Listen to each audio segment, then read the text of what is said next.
What if he didn't press go live, huh? What if that's what happened this whole time? And that he thought he was streaming. No, I swear that didn't happen. I Hi everyone. I had to get a Dr. Pepper and a metal straw just for this stream. So that took a lot of time, but here we are. Hi. I know it's egregious, me being 8 minutes late. It's a first in Squint history. Here we are with the capybaras. Very nice. Love this location. I always, like, either on or between streams, I keep, like, eating the orange they give me because I want to clear a bank space. I've cleared a lot of bank space now, so I can hold on to the orange now. But I'm glad I keep having a reason to come back here. Let's go. Give us an emote. Give us a nice little emote. Yeah. And then also let's oh, well, supposedly I'm sitting down right now. The capybara uses its nose to roll an orange toward you. So good. Wow. When I was getting the thumbnail for this episode, I made sure to like take a screenshot when these guys were bobbing up because they bob under the water. Hello, Racky and Capy. Yay! Hello, Schmaint. Nice to see you. On an off day, too. I know we never see each other unless it's a Squint day, so it's nice to see you for a change. Seeing all the emotes you're spamming. Two can play this game. Okay, so, right, we have a little challenge thing going on here today. I've decided, because it'll bring in all the viewers I know. I think we're sitting at a current 1. Hi again, Schmaint. We will be, us collectively, putting another one of our capybara friends on screen every time I get a clue scroll. Or a clue scroll box now. It's now a new thing, but it's the same thing. And a really good way of getting them, we'll probably get a lot of beginner ones. Beginner ones are like the way more common clue scroll. Here, let me, if you'll allow. So last RuneScape stream, we got that fresh fishing cape. So we always have that nice little teleport back here. So generally, I want to just make content out of a grind that I'm doing, actually. That's kind of the little ruse that I'm taking you all on here. So, for the longest time, I've been, like, it's been a while because I wasn't a member for a while, but before that, just like an easy idle grind is doing these collection slots, these collection log slots, and a lot of them are like take a long time to accrue. Like even the first one, aerial fishing, I eventually want to get this fish sack, but you have to get 1,000 pearls, and that takes a long time. Like yeah, I don't, if you know, you know. I'm sure we'll wiki sync.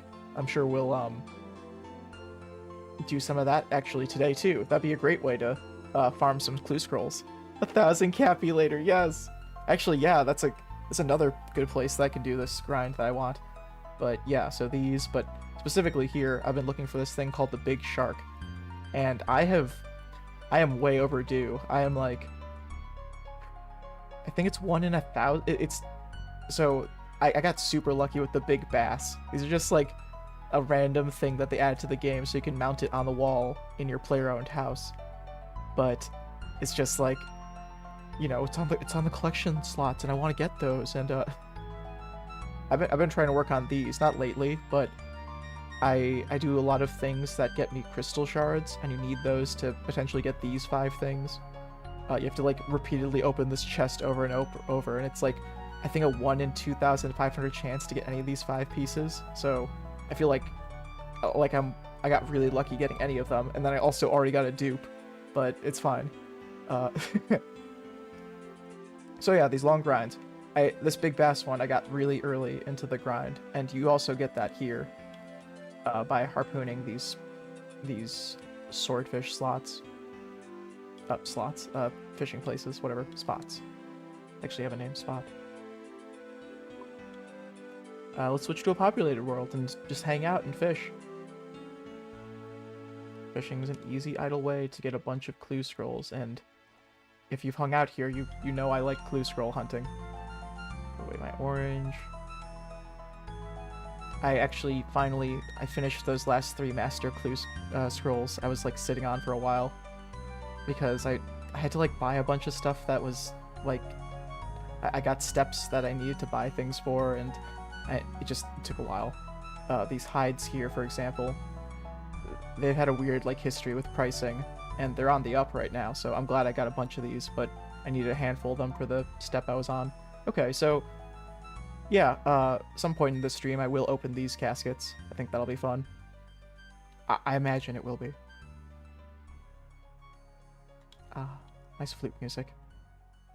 But yeah, we got 3 master caskets, and one of them could be the what's it called? Is it a greyhound? No, it's probably not greyhound.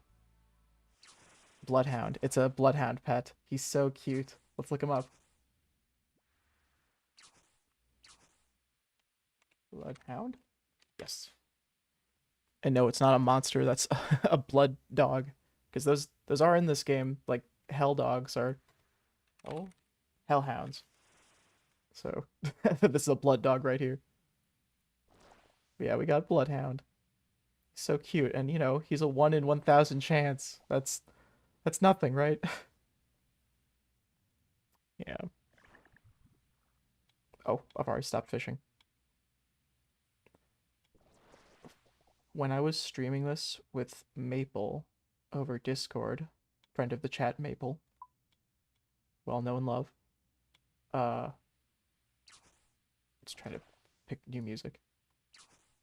Nope. Food for thought. Let's do flute salad. I like flute salad. Yeah. And I've already stopped. Fuck. I had this thing called the idle notifier, and that's, you can set up things so like the screen will flash like, well, it'll actually like pulse red if you wanted it to, or any color, but I had it set so like it would just change the color of the screen when my character went idle, and that made the game just like not pretty to look at in my opinion. So I've just had that off since, but it makes it so that like I'll stop doing a task in the game and I'll just like not realize it, and it'll be minutes later, and that's just embarrassing. You know, XP waste in RuneScape. Disgusting. Oh, I also, I think last time I mentioned, but I have a plugin here that just shows me what's the chance I would have gotten a big shark by now. Oh, we can look that up. Is it? I think it's 1 in 1k, but it might be 1 in 5k.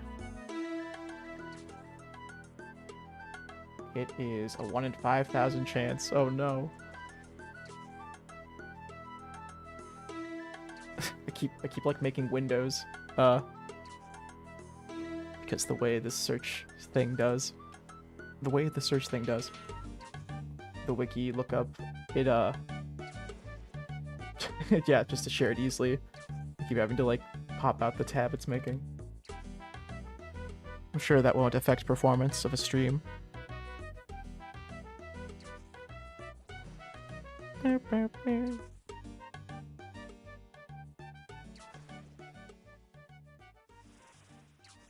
No, it's not gonna happen. It always resets, is it? Oop. No. Okay. Yeah, then let's just put it on random.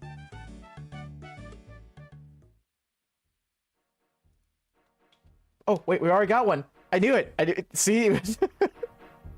Oh! Okay.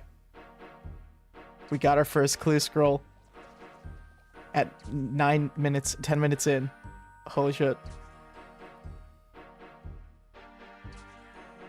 Okay, let's just, okay, here he is. That's the second one. Let me put him somewhere else.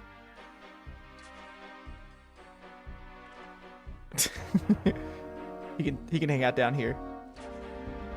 I also have to future-proof this. I need to like make them small, or else they'll take over.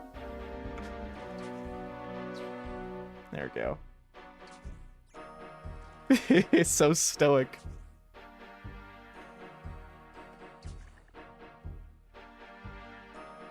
I'm really glad I found those, because we'll be fishing, I thought of, like, I want to just put a, a worm emoji in the chat. And looking up worm, I found all those gummy worms. Gummy worms look so tasty to me, I don't know why. I feel like we evolved not to like those colors to be tasty. Like I'm thinking of a poisonous tree frog. I think my ancestors were encountering a lot of those, but we didn't listen. Now I'll eat a tree frog the moment I see one. Now that I've been exposed to gummy worms my whole life. I'm sorry if this song's a little scary, everyone. Quack.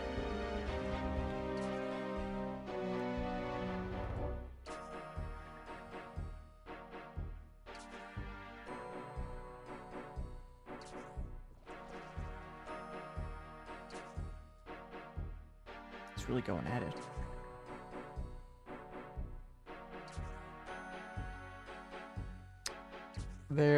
I'm probably going to stream that.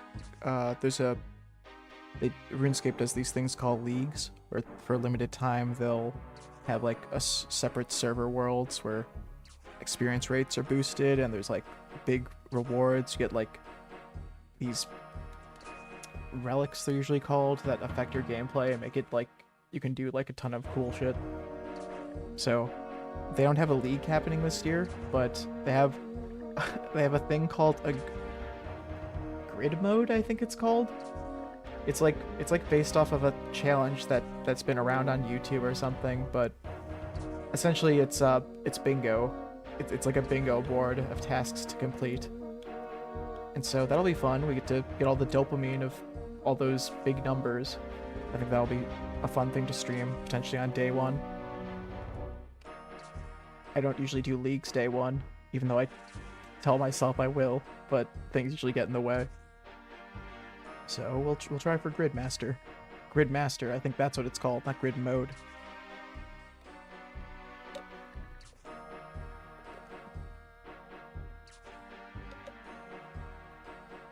A place near me irresponsibly had a sale on like Dr. Pepper. I think it's stuff by the Dr. Pepper company, so it's like 7-Up too. It was like buy 2 of the those plastic 6-bottle things, and buy 2 of those, get 3 free. So I have a stockpile I'm sitting on over here. Like actually that's what my gaming chair is now. It's made of Dr. Pepper. It's very convenient, but also very lumpy. What's this one? Storeroom Shuffle.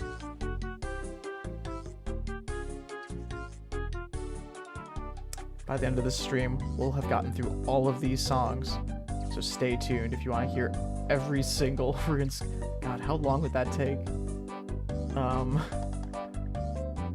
They're like on average like 3 minutes. Let's be generous and say like they're all 3 minutes. And there's 800 of them, we'll say. Well, we'll say. Let's do some real math here. Can I do 800 by 3 in my head? That's 2400, so 2400. Oh, wait, that's a really divisible number by, like, how many hours that would be. So that'd be 10 days. Or, fuck, 10 days. 100 days. Yeah, that's what it would be, 100 days, duh. I mean, if you divide it by 24, that'd be 100, right? Yeah, of course, yeah. Let's clarify. Another blue scroll! Same type.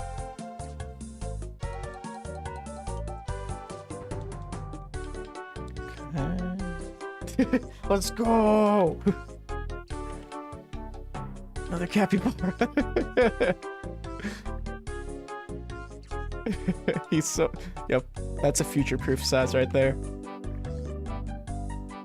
Slot him right in with the other one. Ever noticed that about capybaras? They're very, like... They're a shape that locks in with each other really easily. It's like a honeycomb structure.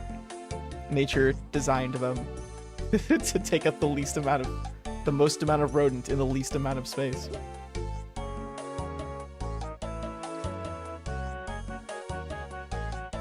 By the way, I have caught a shark. In case you didn't check the chat, I did catch a shark. Tileable. They can tile the field, yeah. There's a phrase that's like that, tile the something, that's I've seen in like these nerd YouTubers. I think it's called tile the field. When a certain pattern actually does tile it. It just has a fun phrase like that. Only if we could, on the spot, look up stuff like this together on stream. Okay, that wasn't good. I don't like what what possible horrible search results that popped up there for a second. Let's see what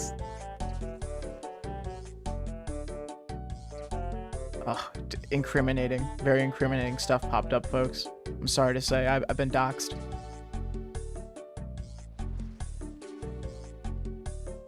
Nothing was... It's just, I think, the current tabs I've opened, which aren't that incriminating. Tile the field. Yes, I'm not a robot. What? Google's making me do a CAPTCHA? Why? Is this a thing?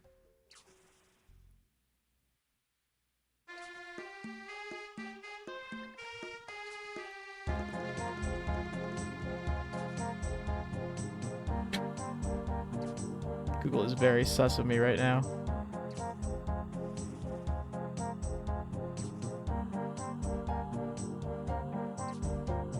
Tessellation.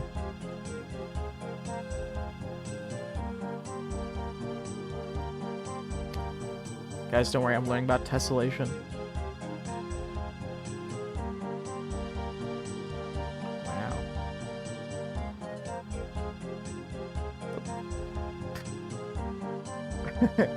Sorry, I just wanted to see what that menu was. Create a QR code for this page. I didn't know that's a thing you can just do on... Okay. How useful is that, I wonder? Also, hi, I like how the capybaras are... I noticed we're all, like, above it. We're all above this tiling business.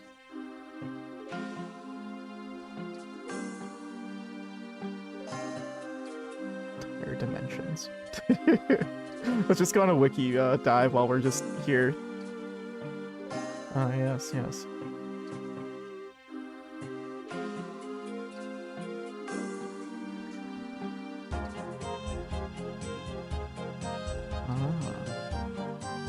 I'm learning so much right now.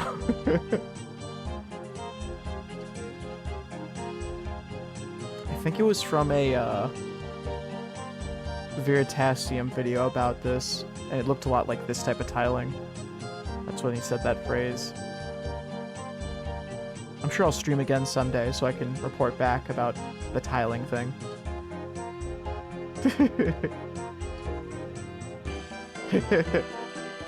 Sorry, I've gone on this tangent by you just saying that one comment. I just realized.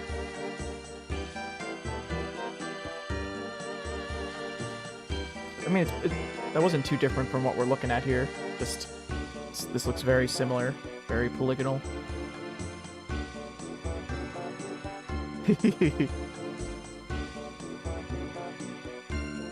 Non-Euclidean, you say? Non-Euclidean is what I said, by the way, with a D. Clid.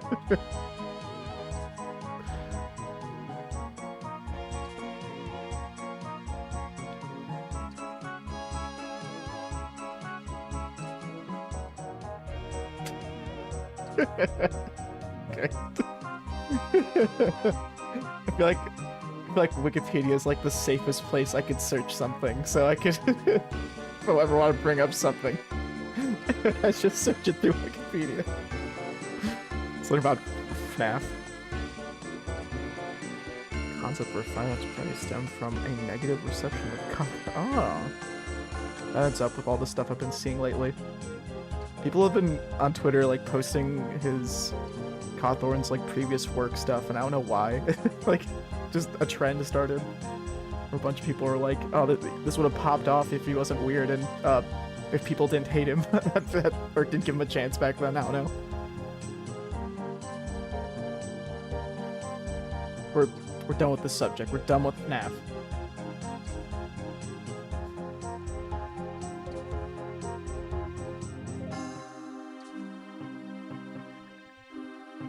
Speaking of being done with FNAF.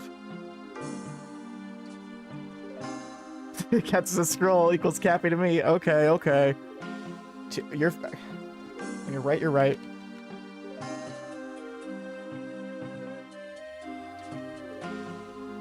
They've been cloned. Get an extra one just because we're scrolling wiki. I'm back to MatPat. Okay. I love Runescape, by the way. You can tell I'm having a great time playing Runescape, but a lot of Runescape is like doing stuff on the side. That's kind of like why me and Saint like Fall Guys. Just how much you can do between games. You know, just what certain activities fit really well between matches just works out great for our play styles. Weed is what I'm saying.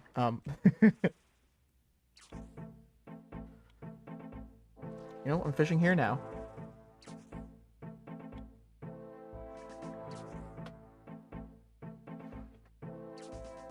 Okay, enough doxing MatPat.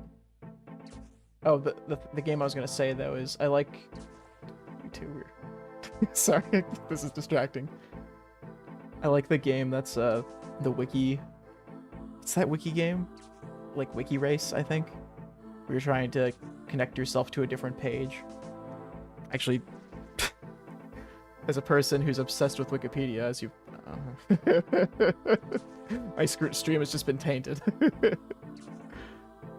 As a person who's addicted to wiki searching, you'll know I would probably enjoy that game. Prison break. He's just reading out all the highlights. Hey.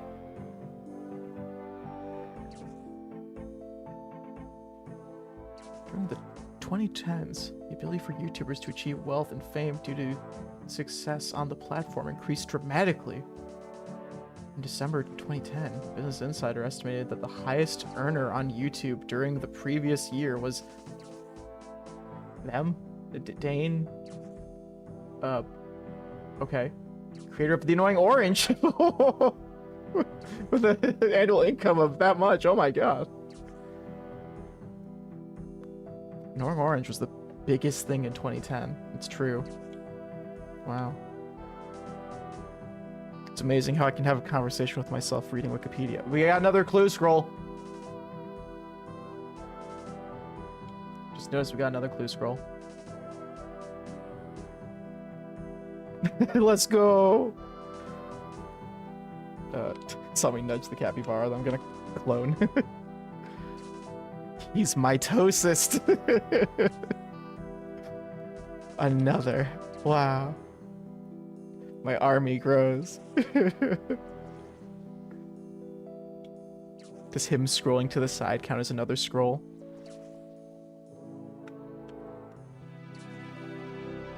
I think that counted, yeah. That would count. Okay. I'll make sure not to scroll them again. The mitosis joke works only once, so don't want to do that or else I might not be able to see the stream anymore.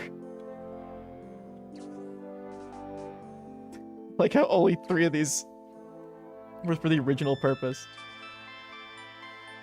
The other one was our normal capybara, and then we had the wiki and the mitosis one. Keeping a tally here. Capy tally. Oh, that sounds nice. Dance of the Miller.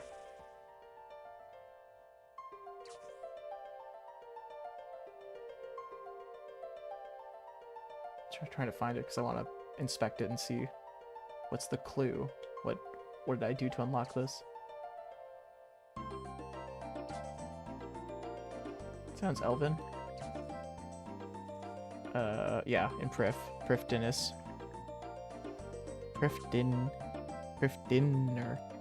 Prifdinus is the elven city.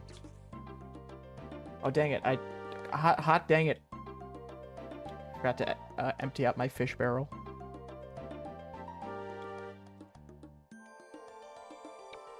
Nice. Oh, the fish barrel has a very silly sound when you empty it.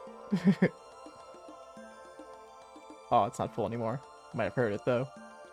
It's got a very like emptying fish out of a barrel sound. They did well with that one. In the game Runescape, if you've heard of it, there are these things called achievement diaries, and they're just tasks that you can do in these areas. They're all like based on regions of the map. And for the one that's called Kramja and Kibos, for Kibos Lowlands, that's part of the new region in this game that wasn't part of like old RuneScape. That one gives me this, the reward from it gives me this Radha's Blessing, and currently, Radha's Blessing 3, there's 4 of them total. I still need to get my Slayer skill up if I want to get the 4th one. But the 3rd one, it gives me a 6% chance of getting 2 fish per catch. So that's what this Radha's Blessing enables you to catch an extra fish thing is. You see that come on the screen? It means I got 2 fish because I was a special boy. Tangentially related to the Radha's Blessing. It just happens that also me being a special boy triggers at the same time as Radha's Blessing. That's what I mean. Oh my goodness. Who did this? Who dis? Can I just like wiki, No, I can't. Oh, yay. It's Schmade's bedtime. Good night, Special Raccoon, and all 6 special Cappies. Good night, Schmade. Thanks for hanging out. May they mitosis into many more. Thanks. It was really great having you here. Catch you around.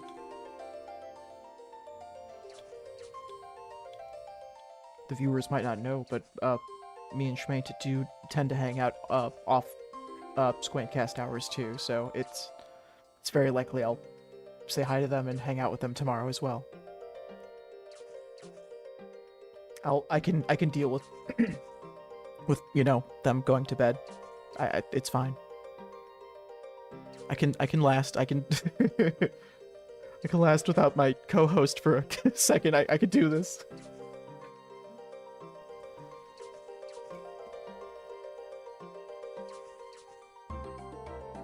Lemon Cake. Very pro that name. That's a cute name. Let them know. Be cute username. Oh, I didn't realize I was in all caps. In RuneScape, if you say anything in all caps, only the first letter is capitalized. Just a quirk of the game. So you literally can't say anything, and like you can't caps lock spam say anything out loud.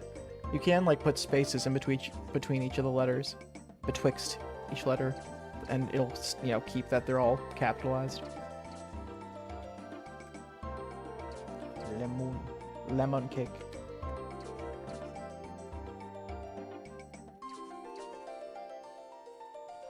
And I'll give him a little cat face. I mean, they see I'm wearing the trans scarf, so if they don't expect a cat face from this person, I don't know what to tell you. They have a very expensive helmet, I think. Yeah, it's 61 million coins for that helmet. It's a full dragon helm. just it's like ridiculously annoying to get one of these things. So you get them from these mithril dragons? Yeah. These. Oh my god! Whoa! Okay, sorry, just... That is a scary drop rate. Oh my god. 1 in 32k. Anyway, that happened. I think they also dropped these chewed bones things. You have to, like, burn them, and, they do. Okay, 1 in 42 chance. Okay, that, like... That should round it to a more reasonable number, then. It's like... Yeah, so that's a... Wait, would that be, like... Did I say 30? I might have said... It was 40, I think? 42? We're doing some math, folks. I'm gonna bring up the calculator again. Your favorite part of the stream. I think I hear Flippy snoring. Oh my gosh, she is snoring. Oh, I didn't get to show... I get to show Saint the Flippy picture. Wait, I don't know why I stopped fishing. Oh my gosh, he's in such a cute position. I see why he's snoring really loudly. His head is... He always snores loud when he puts his head, like, upside down. 180. He, Oh, you do get the big bass from the same spots, I realized. That makes sense. I mean, I see it now because it says bass there. I forgot that, yeah. These don't have bass in them. I forgot to... Oh my god, I'm so sidetracked. God damn it. I need something for this. I need some sort of... I need to be medicated for this reason. This. This right here, folks, is what I'm talking about. Saint has seen this picture, but you have not. This is Flippy a couple days ago. It's something to behold, I'll say. He's a little guy right here. Sorry if you heard that. I belched. I apologize formally. But yes, wow. Oh, he is. I feel like that even got on the microphone, that snore. This is essentially what he's like right now. Like, he's a little bit more balled up, but his head is like in that position that makes him snore. So sweet. Love how, like, beady his eye looks over there. When it's closed, you can tell, like, you know, cats, how their eyes kind of bulge out. So when it's closed, it's like closed over the eye and all. This looks like good. I feel like you could make a silly drawing of how those eyes look. I've seen a lot of artists draw, like, silly bulging eyes that are closed. I like how it looks.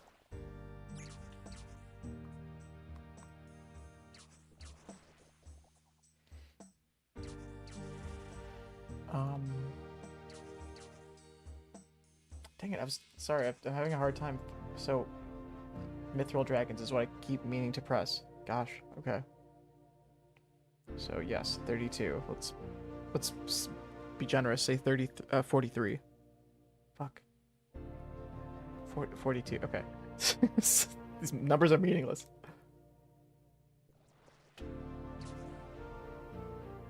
I just need to stop saying numbers. I'll keep getting them wrong. 43 times... So from chewed bones. Yeah, 256. Now for you mathematicians out there, let me know if I'm wrong, but okay. Wow. I'm assuming this is the chance of getting them from chewed bones from mithril dragons.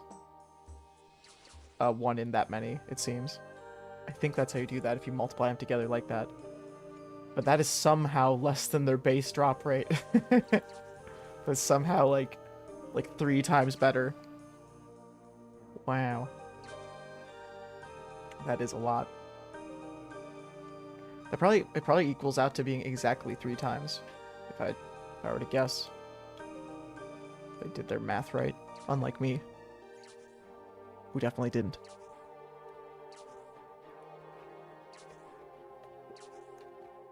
Isn't that fun about math? It's definitively right or wrong. It's something imaginary. It's a binary state, a thing that doesn't exist in reality.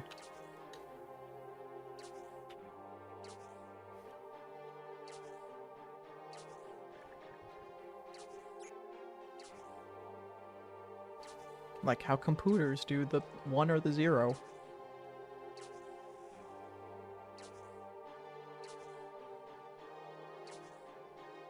I don't feel like my computer science background makes me any more particularly like predisposed to disliking AI. I feel like you don't have to be a computer scientist to dislike AI is what I'm trying to say. But it helps probably. Probably helps me understand why it's so malicious feeling. It just harkens back to my computer ethics class that I like to reference in my friend groups.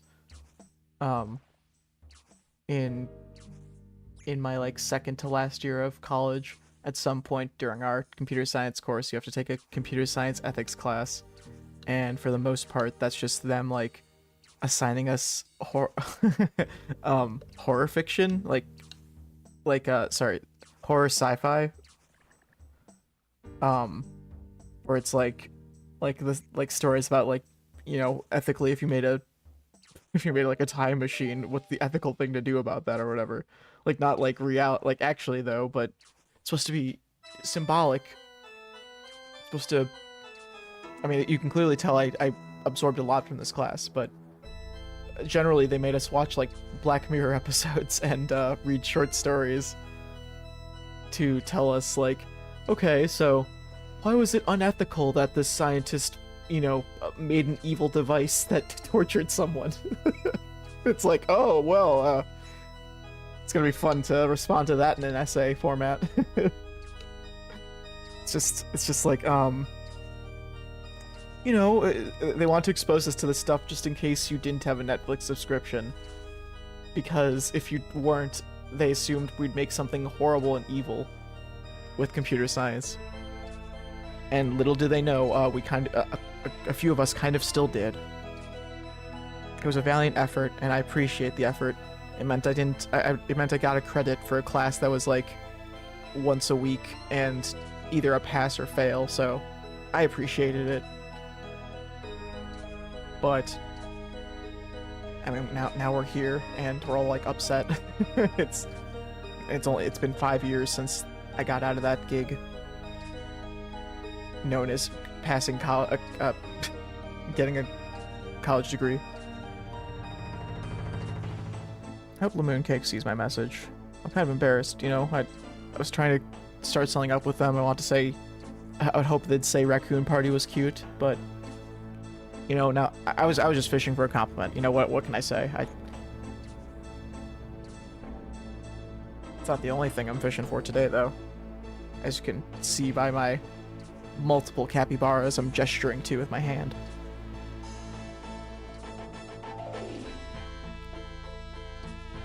See, this is why I think I'd make a good lobbyist. I'm talking about like capybaras now, but we were just talking about like why AI is bad. So Team AI, if you need someone to lobby your stuff, look somewhere else, because I'll be the person against that lobbyist. I'm apparently on the inside and I know their tricks.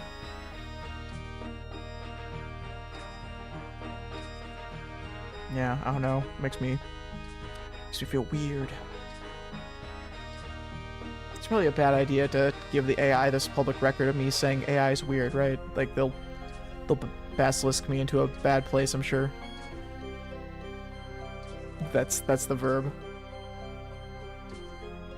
Now for you information warning people out there, let's not continue that topic, is what I have to say about that.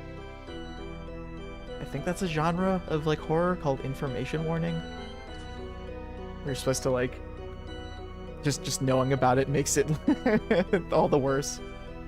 Let me continue on that trend. I mean the known one that I've like I haven't referenced it before. I've heard it before, and then I watched A Wendigoon video about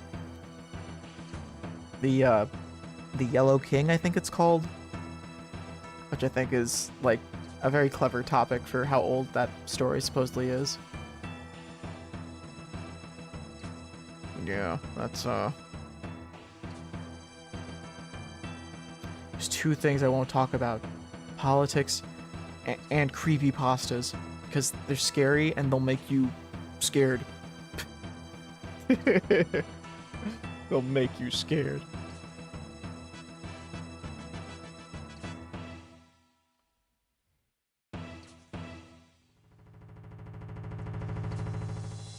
A mausoleum. I was there recently in this game. There's this, yeah. There's this bridge here that they recently added. I had to like repair each side of it, and the bridge is still not there, but now it's like reinforced enough where my character can agility jump between the bridge. It's a very goofy thing I wasn't expecting. I just had an update the other, like 4 weeks ago, 3 weeks ago. It was kind of a while ago. With that, where they added that, because there's a clue scroll step that's on that little island, and normally to get there you have to go like underground for a long time.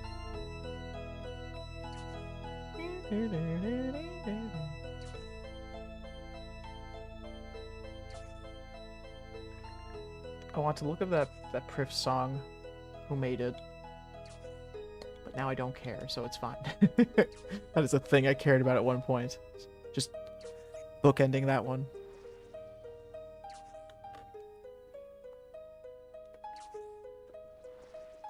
I think I've said it somewhere, but I have, yeah. I remember bringing it up, talking to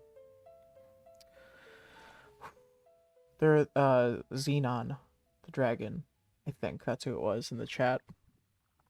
I was just mentioning that when you're on the Wikipedia for any of these songs, they'll list off all the instruments that they have because they're all MIDI. I think that's so neat. Like if you're curious about, oh, what's that sound I'm hearing? You just actually look it up and see, oh, this is what it was made with. Like, whoa, okay. And I can use those too? I can make my own MIDI?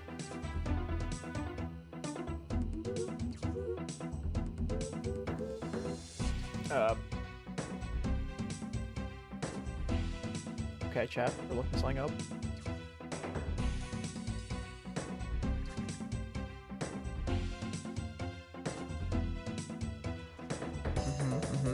Musical instrument digital interface. That's what it stands for.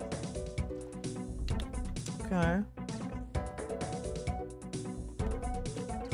16 channels of data per one MIDI cable? You kidding me? I really love reading Wikipedia and treating it like the other half of a conversation. Like, we're all reading along, right? So I just read along and say something that's like, oh, he's... like... oh, I was reading the same part too. I had the same thought.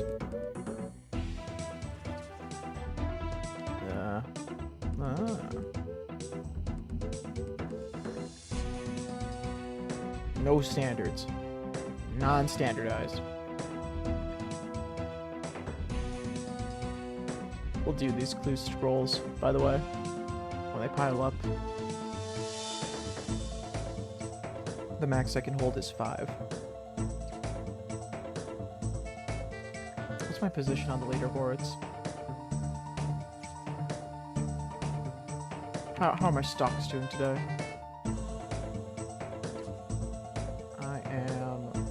Ooh. It's a fun number, but that's... I think I went down 3 ranks. I'm ranked 140. The top few pages of the beginner clue scroll ranks, I'll tell you, they're cutthroat. I mean, I made a big jump up the last time we were opening clue caskets. Went from like 180 to 140. People don't take kindly to that. So that's why I oughta. That's why I'm doing this. I'm doing this to keep my rank. on the high score pages on like the RuneScape high score section of the website. They have it so I think it's 25 people per page. So I would be on the 5th page. Wrong. I'd be on the 6th page. I'm a 6th page girl, I guess.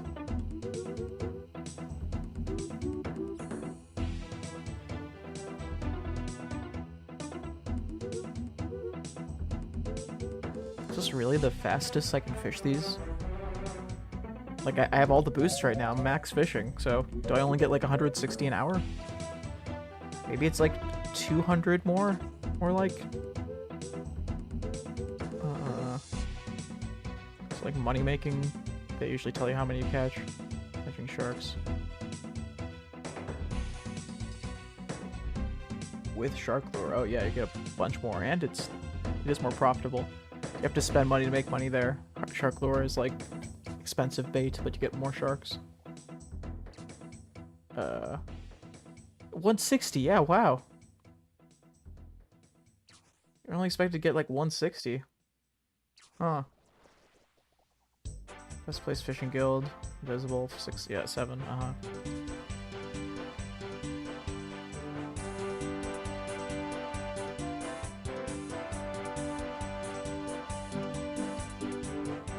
Oh, increases the rate by that much, really?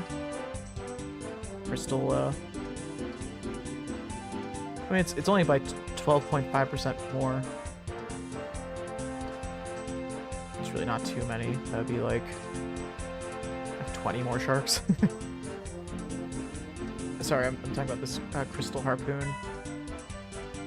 I'm just seeing if this is the best.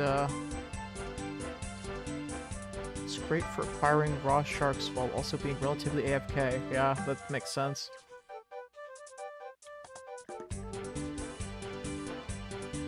That's what you want to do when you're streaming, right? Being AFK.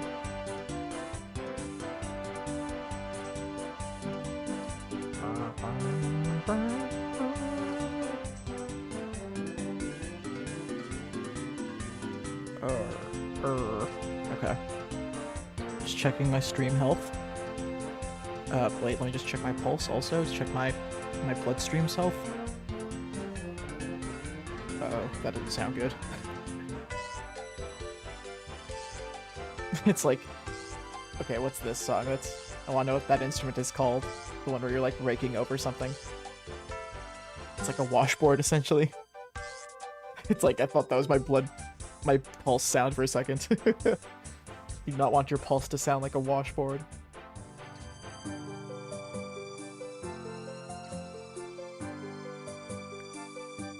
I'm curious though, what's the... Escape Ground. Let's learn about Escape Ground.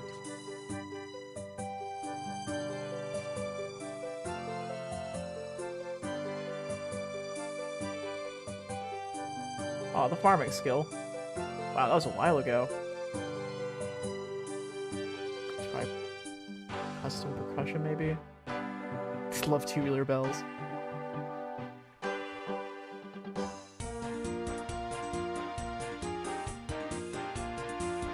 Yeah, I guess it's a custom percussion, that instrument. The one that's... I love looking up instruments. I find instruments really interesting. The tools at which to make these performances. Yeah,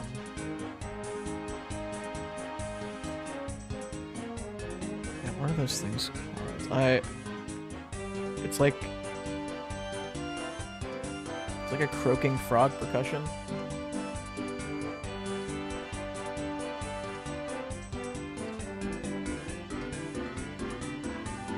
A croaking frog instrument.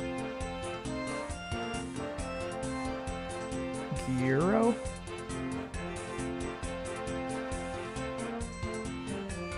Gyro Rasp?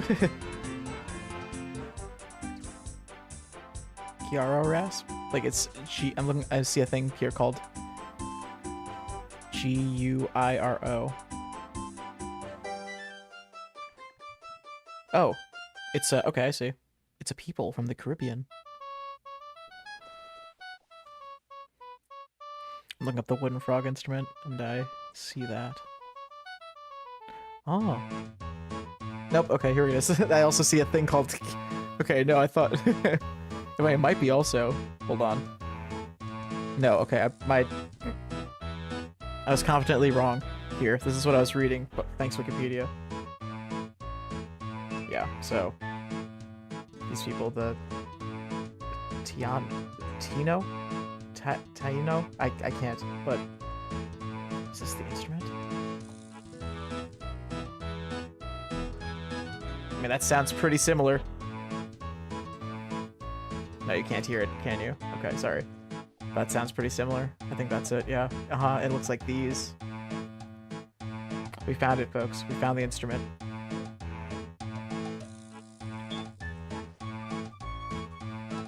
How do you pronounce this?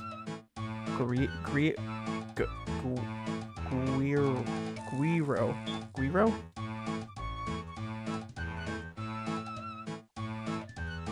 Olive gourd with parallel notches, yeah.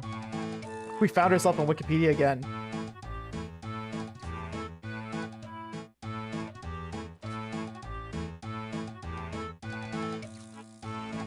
Say many are made from wood or fiberglass. Or gourds, please. Don't. Come on. Don't do that. Gourds are more. Gourds are more renewable than fiberglass, right? You don't have to make them out of that, do you?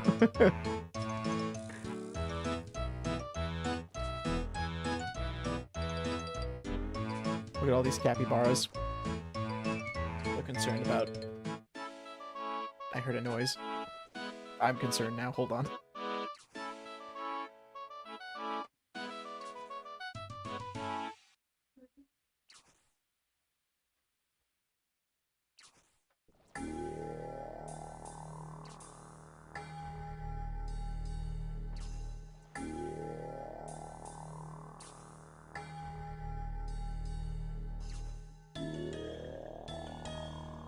I heard a big thud somewhere, but I didn't see anything. I've been outside. It's autumn time, so things be falling from trees. I've heard this song a bunch. This one's The Catacombs of Karen, I think. Karen. The D is kind of silent. Beneath the Kingdom.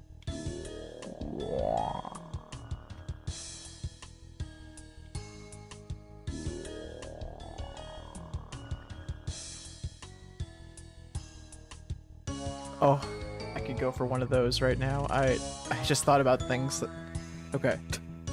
I'm sorry to say, but I have thought about things.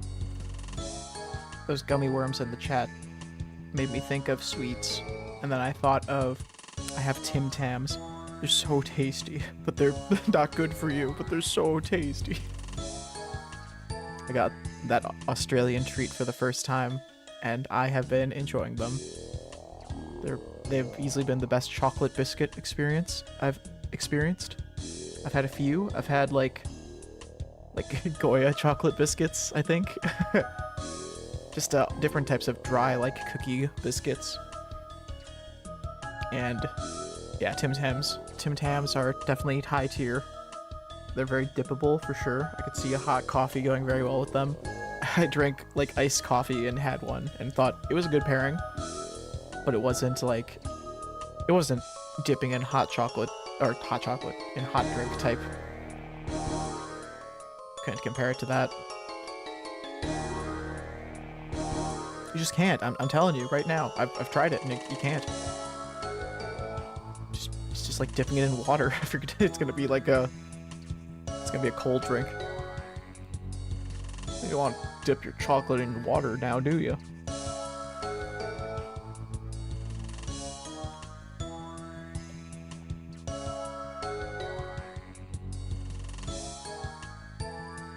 Notices when you catch a fish. Notice you catching a fish again.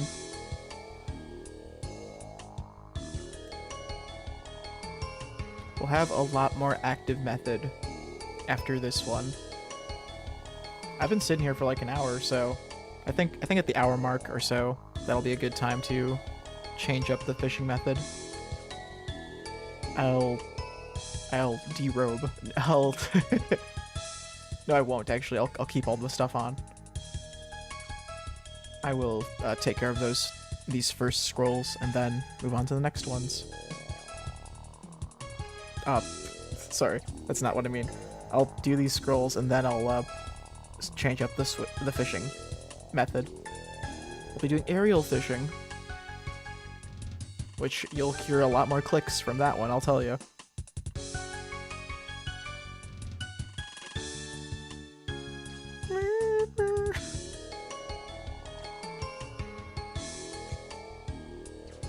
I don't want to do that. Oh, I do want to do this.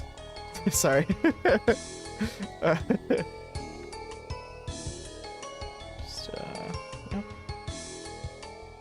So another one. Another one for the batch. Wow. I'm so proud of them all. And our normal capybara is stoically looking over them. Oh, we got another one! Ooh! Wow, that was right after that one. What the heck?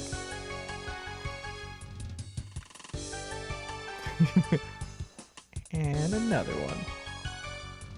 Let's put him down here. Cute. Okay. Well, I was gonna, like, wait until the top of the hour to do these scrolls, but I guess we have to now. See, when I take those pauses, I could be saying but I'm trying to catch myself naturally with long pauses. I'm not really even trying. It's just kind of how it's just me, like, trying not to say as much. Okay, like it's not even trying to. It's just just repeating myself now. I'm going in circles. Let's just get all these. Wait, no, this is silly. I have a much better bank slot prepared for clue scroll hunting in members. That other one was for clue scroll hunting in free-to-play. I've been known to frequent free-to-play. Okay, it's like, it's really not a thing about money when it comes to me in free-to-play. I'm just, like, more nostalgic for it, and like, I could afford as many bonds as I need for members, and I could, like, sell a bunch of junk to make more money for members, but like, the goal here, how many members would that be? I think it's, being generous, I'll say 16 million, so. Okay, so I have at least a year banks right here of membership if I wanted to, just in gold alone. Oh, I did do my dailies, okay. Sorry, I was worried it's about to tick over to the daily thing in an hour. Let's see if my dailies would reset on me or not. So, I was just going to say, I like free-to-play in this game a bunch because it's, like, a big part of RuneScape is kind of, like, making only, like, self-imposed challenges. That's what so much of RuneScape content is, even. So many people in this game, so many, like, YouTubers make a living off of just self-restricting themselves, and, like, it's interesting for some reason, just to say, like, can you actually do this challenge of, like, for example, Settled. He has this famous series where he stays only in Mauritania the whole time. He tries to, like, he tries to do the raid in Mauritania, this whole, like, this is a big raid down here called, Theater of Blood. But it's super hard and, like, end game level stuff. But yeah, he like, just in this one region of the map, he spent, like, I don't even know how long. Let's just, like, hundreds of hours just restricting himself. Like, he could, you know, there's nothing in his account that wasn't really telling him he couldn't go back to the mainland and, like, you know, use all these methods to do stuff. But I just forced himself to be in this one region and just work off of what he can do. And it like, locked him out of some skills and made some skills take forever to do, but it's like, that's kind of the fun of it. And so that's kind of how I feel about free-to-play. How, like, free-to-play is kind of a self-imposed challenge of you only get this one, like, big chunk of the map to play around in.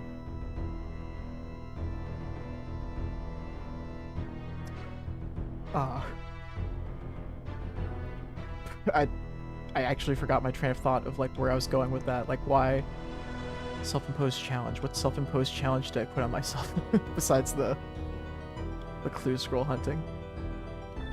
Oh yeah, okay, sorry. Being in free to play. Duh. I forgot why I was even explaining that. Yeah, okay.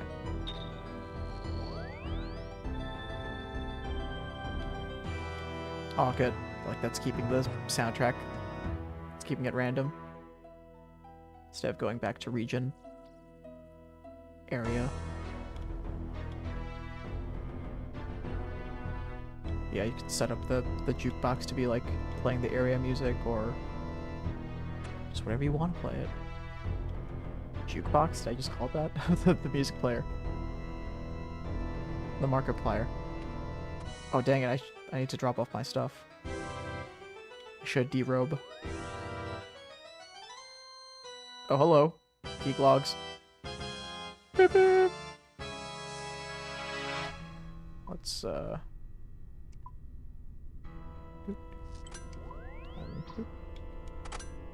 now I'm nude. Nude. Just gotta do a little bow. So this is what clue scroll hunting is like, folks. This is we fished and now we're doing them. Just gives us these little tasks to do, and the game kind of solves it by itself. What's going on here?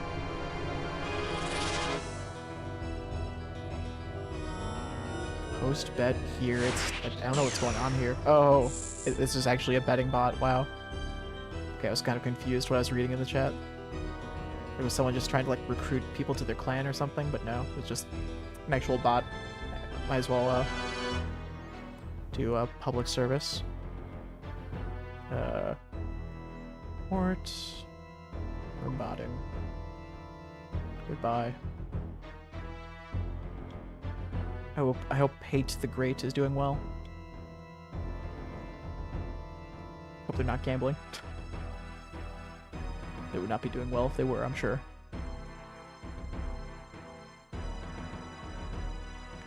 I hear this from all the YouTubers that I watch, all these documentarians who are telling me what's the biz, what's going on here. And that's just the thing. You gotta... If you do, you know, you can gamble if you want to. You know, responsibly adult person. But you gotta be very, like, the mentality is you have to be 100% fine with saying, already saying bye to the money you're gonna bet. It's like such a big part of it. If you're not, then don't bet. That's that's all there is to it. If you're totally fine with like saying, okay, I'm spending this money and it's going to be gone, you'll be you'll be happily surprised if it doesn't become gone. But you have to be like hard set. This is money that I have to say bye to. So that's all my advice is when it comes to betting, gambling mentality. You just have to be really okay with saying bye to that money if you want to have fun playing those spinny wheels. For me, my betting is just waiting around for a clue scroll so I can put a capybara on my screen, okay? So I'm not a professional here, but I think I know what I'm talking about.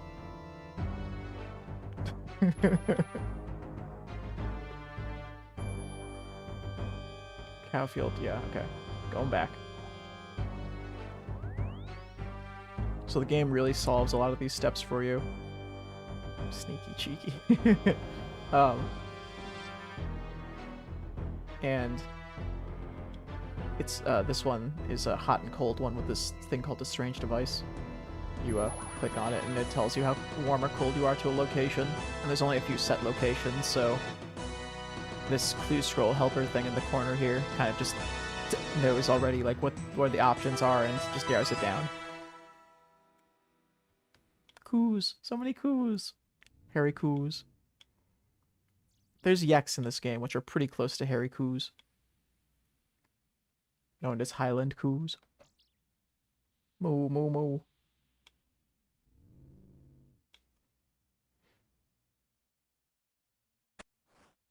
Dope. Oh, we're doing it again? Is it right here? Let's shovel and see. It isn't. Okay. Ice Mountain, maybe? Let's see. It is. Okay. I have a teleport there. Welcome to the theater. That was the song we were listening to. That was very fitting. I was talking about like Settled and his Mauritania thing while that was playing. And if that's the case, it was like uh Welcome to the Theater is the song that plays when you go to do the raid that I was talking about, the Theater of Blood raid. Falador. Got a spin in a general store. Crafting store, maybe? What's this? A mace shop. Oh. My bad. That's a little different than a crafting store. Nice.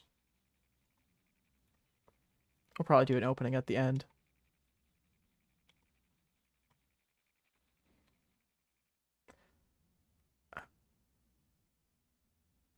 There's no way. Let me look this up. I need to know if Theater of Blood has this much nothing at the end of it. No, it's Welcome to Theater.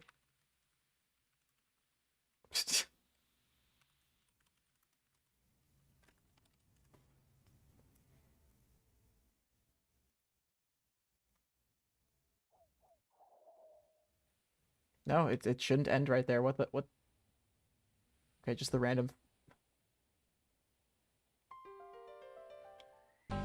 The randomizer just lied to me. This game does that. Devils May Cry.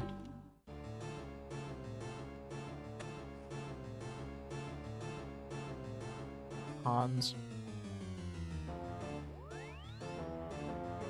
Hans is this NPC that always circles around Lumbridge in clockwise motion. And you can talk to him and he'll tell you how long you've been in the game. And I don't want to click that because it's embarrassing.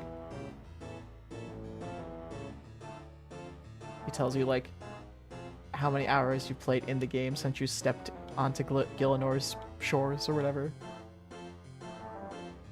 Oh. Lippy! Good boy. He was scratching the sofa, so I called him a good boy.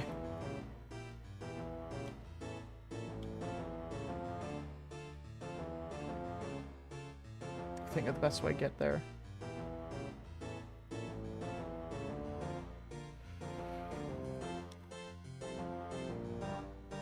That's the thing about RuneScape. A lot of the time, just thinking about how to do the method most efficiently leads you to spending more time than actually just doing it. There's this teleport that gets really close by. But I could have taken, like, this thing called the Spirit Tree. I have one of those in my player-owned house that could have gotten me there, but it's fine. It's like, it's right here. That's where the Spirit Tree is, so I could have just... In the time it took me to think about going to that minigame teleport that's right here. Could have gotten here already. Oh, this one's also really close by, but it's a little quicker. It's right here. Here we are. We're just over there. Squirrel. Likes nuts. Wow. Makes my chat a bunch of squirrels, if you ask me.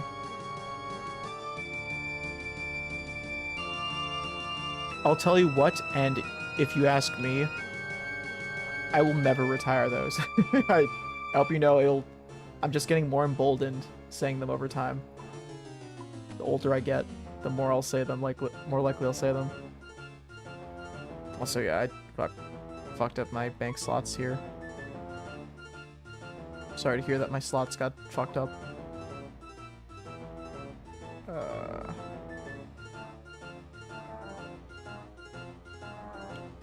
Oh no. Okay. Okay.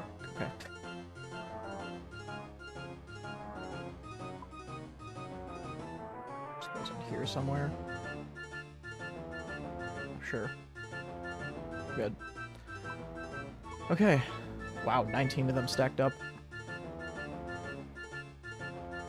Okay, so we have earned ourselves the next fishing method. Wow. We've earned what's about to happen.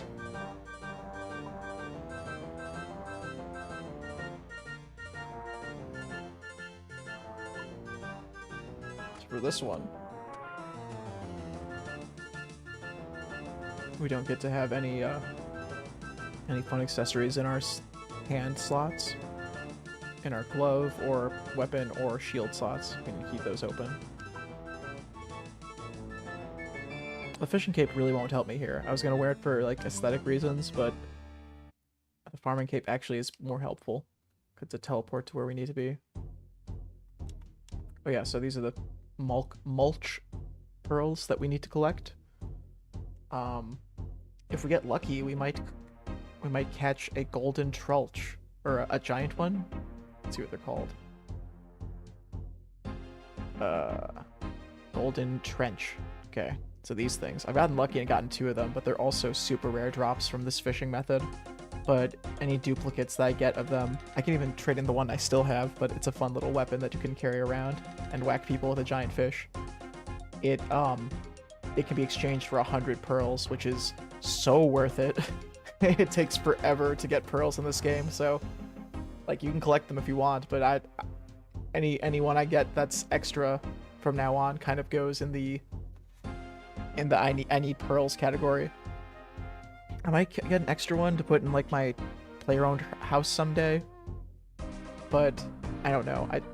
If I get 2, if I get another one, I might save it so I have 2. But then everyone after that, I'm like, okay, I need these pearls because I want to get all of these. I want to get the fish sack and the 2 rods that I haven't yet. I think I might want to get a 3rd rod too because you can kind of modify this one to be a different type. So yeah, we got plans. We got fishing plans. And that means more capybaras on screen very soon. Oh, my Hesperia is ready. My plant boss fight. That flower blooms means we could have a little boss fight.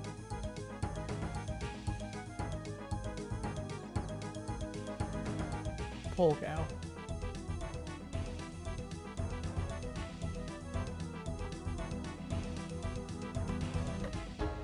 Probably a quicker way to get here, but this is fine. Pass by these scary lizard men. They poison us. Maybe they can't because I'm too high level now. They're not aggro on me. That's great. Oh, I'm just over the threshold. If they're like level 63, they would still attack me, I think.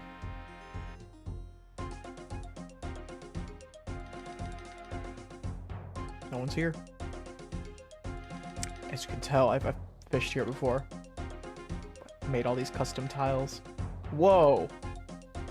Total. Oh my god! I haven't longest draw. I haven't this spoon. I haven't seen this setup yet. Okay, well that'll be cool. Oh yeah, I have a plugin that helps with this a lot. Red clicks only. So if I'm clicking around right now and I can't do anything, it makes it so that I don't have to worry about like normally when you're doing this method, your character like runs all over, and it's super annoying to set yourself back up. So this is good.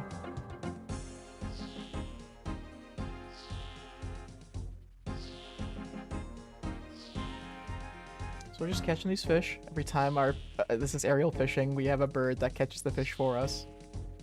And every so often, we'll give them a hunk of fish chunks to feed them for doing a good job. Ooh, I should... I don't have Rada's Blessing equipped. Okay, good. Having Rada's Blessing equipped right... Oh, I got a pearl! Having Rada's Blessing equipped is really annoying here because it makes you have more fish that you have to drop. And the point of this is not to like max out on like fish because you're not saving them at all. Also, if I wanted to, I could have like a knife on me and make more fish chunks for my, what is this called? For my cormorant.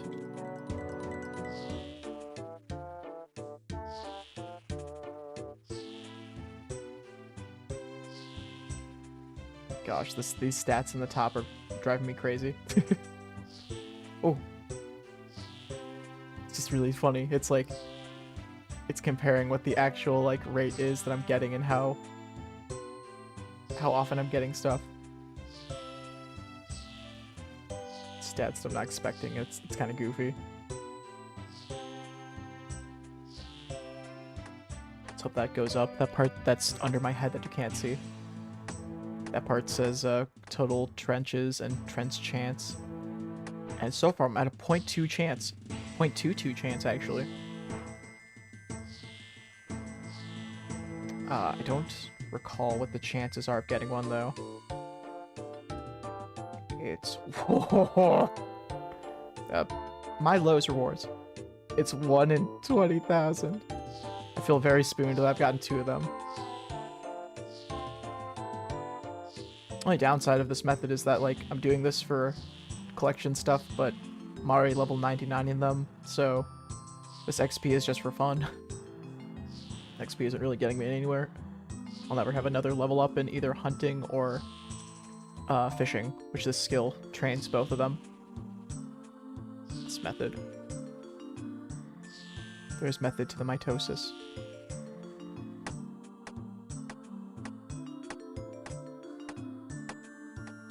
This method supposedly works very well on mobile. There's a few things in this game that actually oddly work better on mobile, because it's like translating mouse and keyboard to controller, where it's like they've done the best they can. They mapped to like, you know, one joystick to WASD essentially, and the other joystick to your mouse's camera movement. But it's kind of like, so okay, I'm thinking of if you play this game on mobile or on an iPad or any sort of like tablet like that, there's this neat quality where with a mouse you have to like aim it, and at most you can click one thing. But with your fingers, you don't have to like worry about that aspect of a mouse where you can only do one interaction. You can kind of just like spam your fingers all over the area where these like fish are to automatically like just drop them all. So it's just that there's like a really cool aspect that this game can be played like more efficiently on a less efficient method almost. Like it's inefficient to like play this probably on mobile, for example, but at the same time it's cool that you have that more efficient way of like interacting with the game. I think I just briefly said it, but Papers, Please. That's another example that I've heard it's really good on tablet, because that one being confined to like a mouse and keyboard makes it really like constricted. You can only move one thing at a time, and it's not even like the moving one thing at a time thing is the issue. It's you could like, you know, when you're on a tablet, that's the same case. You're kind of moving one thing at a time still, but it's like you don't have to like translate. Sorry, you don't have to like this. Me moving my mouse is like the big thing. It's like the same amount of effort between like each action, like to move the mouse, but when you're hovering your hand, it's kind of like different. It's a different feeling than like you're not like actually exerting the effort of moving a few gram object. It's still a few grams, right? It's not much, but it's like that ability to like just hover and click makes it without any sort of like physical interface getting in your way is interesting. Look, I'm an iPad kid, okay? That's what I'm getting at. Or oh, fuck.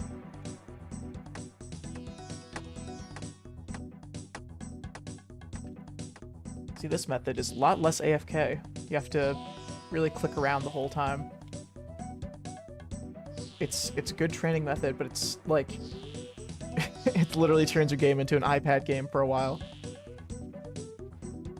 To people who need fishing and hunter experience, I would recommend aerial fishing. Yes, it is avian fishing. Recommend it for experience, but not for AFK ability. I've been liking this song. Let's change it.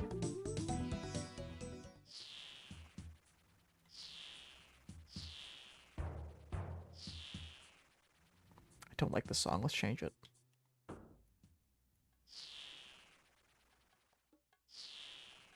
Dynastid beetle.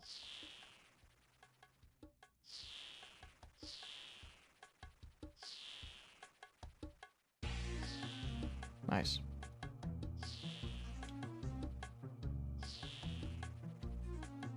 I swear we do get clue scrolls from this. It is possible. They do exist.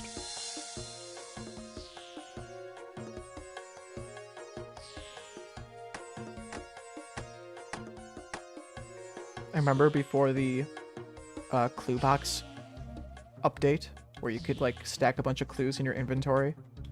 I would like make a big row of clues on the ground that would like take an hour to despawn, and I would juggle them to reset their hour timer. Because this is a place where you could just really grind out scrolls. Like grind out the capybara grind.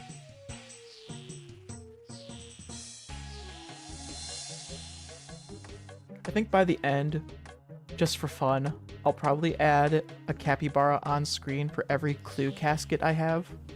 Because I started off with like... I've only put on like 5 capybaras technically.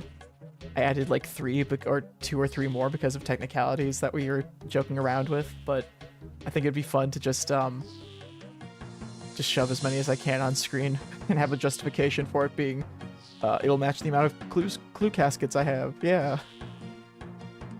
Started with like 15 or so if I recall. I had like 14 beginner ones and then 3 master ones and then a medium and a hard one. So that many. We'll have at least that many bara on screen.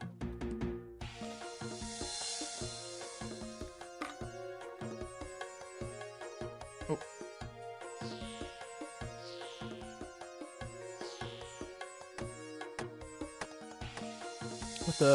With the paper please example I was talking about, it's like interfacing with games.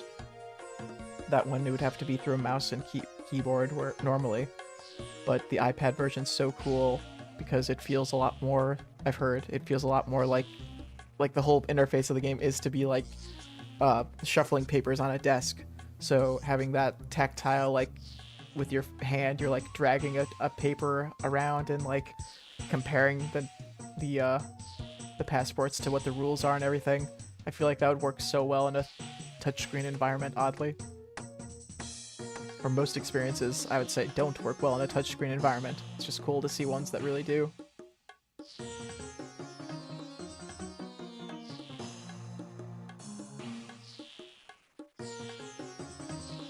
Of course, I mean, I'm of an age where, you know, the cell phones used to have buttons. Can you believe it?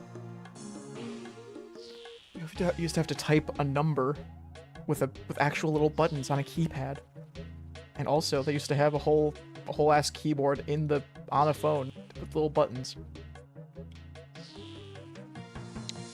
So it is like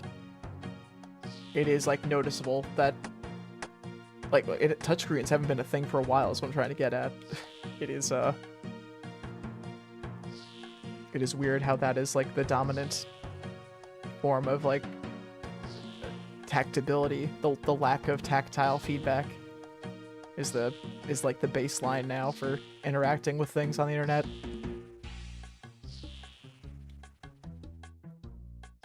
But I like keyboards. Keyboards are fun. I'm not like a keyboard file. Like I know a lot of people are. Not judging you. Keyboards are fun. They're just expensive is all. So, I think they're a worthy investment is what I'm saying. Merry Christmas. Jungle bells. Oh. Everywhere. What's everywhere like?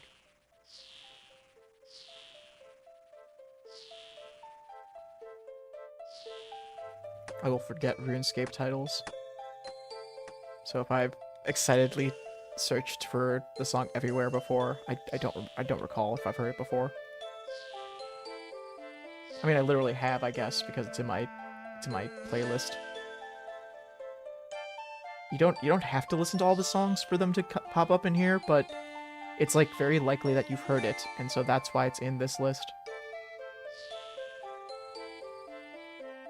Recently, though, within like, you know, however many updates, it's been like within the last few years of updates. When you enter an area, they'll give you like all of the music that's from that area that's possible. So that kind of like skews that thought of the songs that are in that list are ones that you've heard. Like when I entered Prifddinas for the first time, the Elven City, I just got like 20 songs because 20 of them can like play randomly in that area, or in general in that area there's a lot of songs. So I didn't like when I got all those unlocked, I definitely didn't hear them all at once.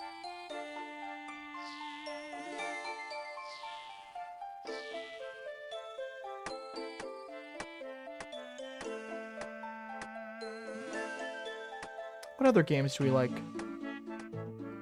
We being me.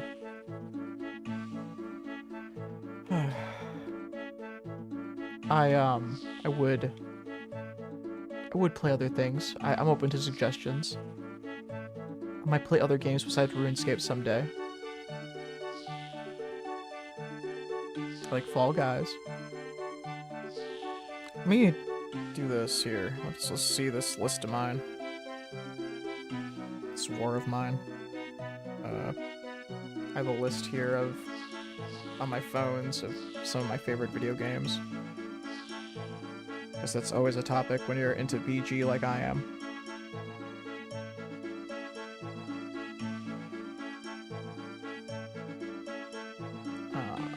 Game? Favorite games. Last updated 2 years ago.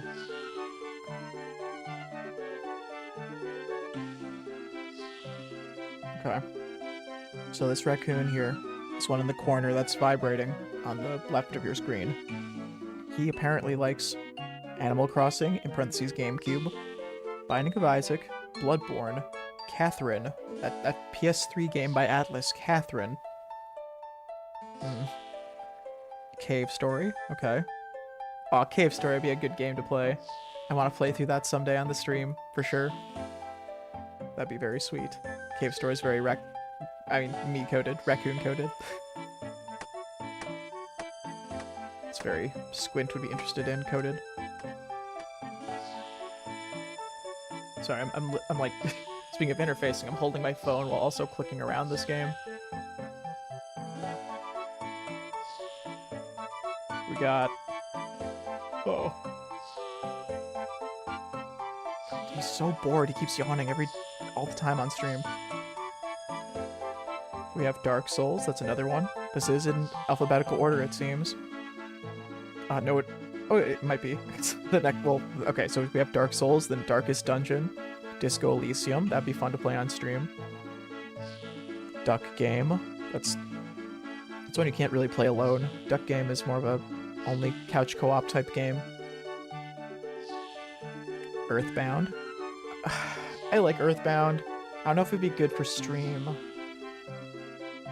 I have a lot of fun just talking dialogue. Maybe that's me just being a lazy streamer, but I do like talking the dialogue that I'm seeing instead of just like internalizing it. It is nice too, and I'm sure that's fine. But I think for streamability's sake, it kind of works better if you read it out. I don't know. There's two parties on that thought. But Earthbound, that's a game that I like and might be streamable for us. Toby Fox agrees with me. He likes that game too. The song sounds like FNF characters. What the fuck is this? Okay. Nox Era. Expanse. That's much more pleasant. Enter the Gungeon. Aw. I wonder if Enter the Gungeon would be a good one to stream. I like Enter the Gungeon a lot. Would people be interested in watching me play runs of that? Is the thing? How interesting can that be? It's been a while though, so I'd have to relearn a bunch of it, but it's one of the few games that I've platinumed before. Enter the Gungeon's very fun.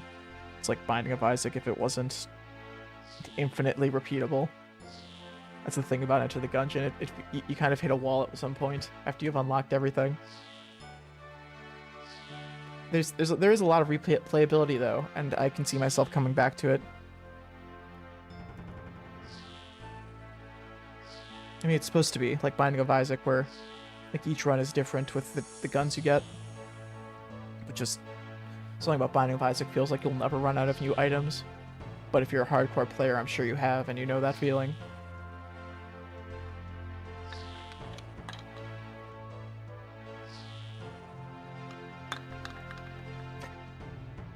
Oh yeah, I just drank from my Dr. Pepper, and I remembered a gag I was gonna do was, I mean, I read the back of it and it says drpepper.com, and I wanted to see what that would do. What is drpepper.com like?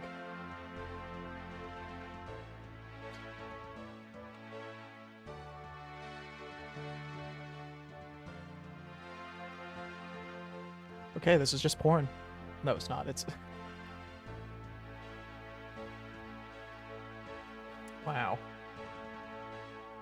Yep, that's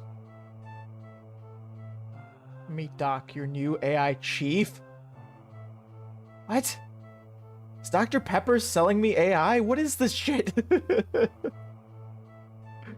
What? No, I have to learn more. What the fuck? Tasty from the BuzzFeed guys? What is this? No, I'm not giving them my information. Your playbook goes cookbook? He's gonna teach me how to cook with Dr. Pepper? What is this shit? Egregious. I generated recipes. Oh. Drafted Doc, a chatbot chef who calls the perfect flavor plays. Whether you're grilling, dipping, or snacking, Doc serves up recipes designed to pair with your favorite Dr. Pepper. Whether you're cooking at home or grilling at the tailgate. Can't a website do this for me? Can't a cookbook do that? I don't get it. I don't need a chatbot to tell me to do that. I'm sure there's many great YouTube videos about this, though. The subject of I try a recipe and AI tells me, and oh boy, the results are something. It's like by the end he's just like he somehow eats raw flour. I can imagine that being an outcome of an AI recipe. Stir it for 5 seconds. Still flour.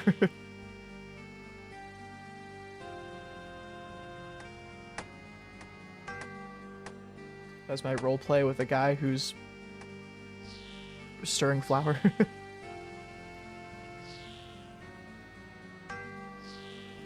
Damn flour stir.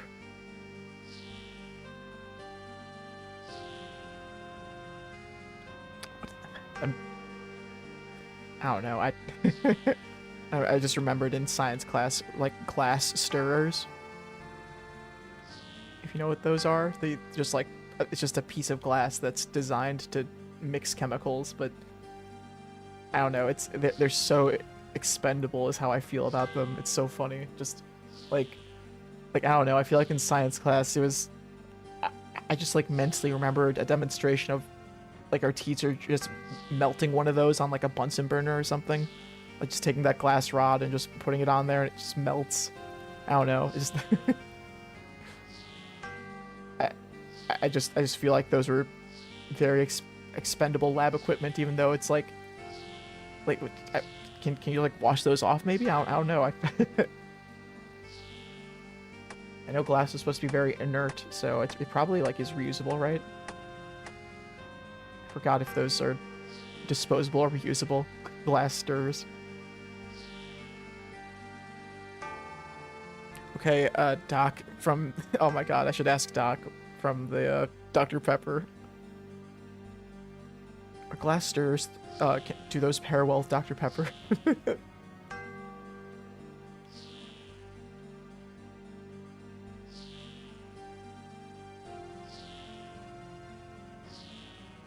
Let's learn something together.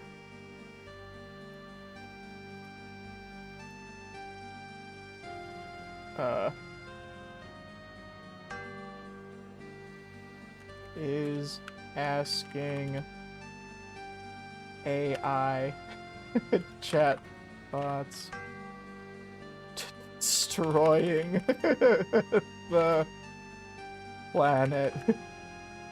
Let's see if what AI has to say about this. The rapid increasing use has a negative growth environment. Yeah, huh? Massive data centers for training and operating large language models, which consume significance. Yeah. AI chatbots hidden cost.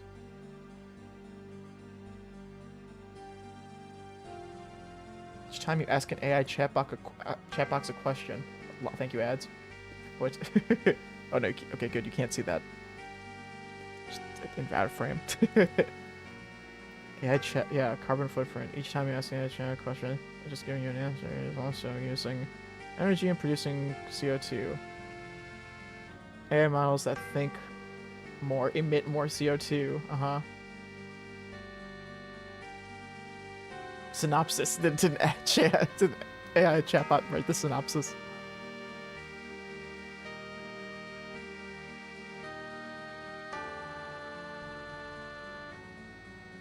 AI tools.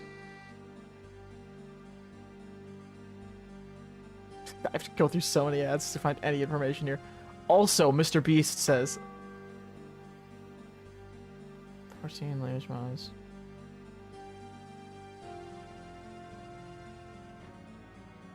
Huh.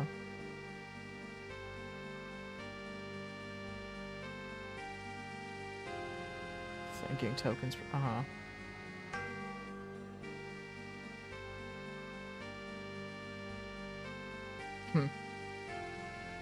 The more tokens means more CO2. Just prove accuracy per se. Okay, so yeah, just the gist of this. Apparently, currently we see. Oh my god. None of the models that kept emissions below 500 grams of CO2 equivalent achieved higher than 80% accuracy on answers.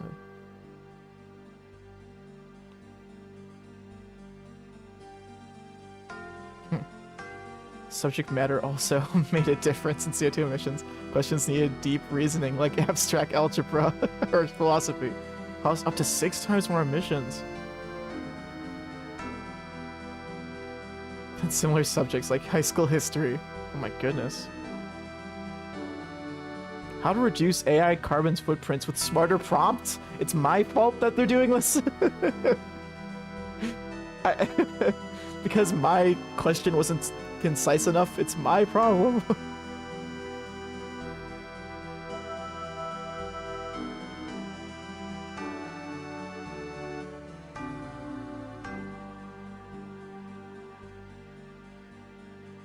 Concise answers are limiting the use of high carbon. Oh my god. Very scary, but this is very honest stuff here. This is all, fact. Yes, they consume energy and CO2. They produce CO2, especially when they generate long, complex answers. Yes, you can reduce it by being smarter about your fucking... It's so stupid. Hold on. Was that Viagra? No. No, I don't need a cold shower, please. That ending part, sorry, that's... Walgreens. Jesus. Smiling AI guys. Holding up their bags of Viagra.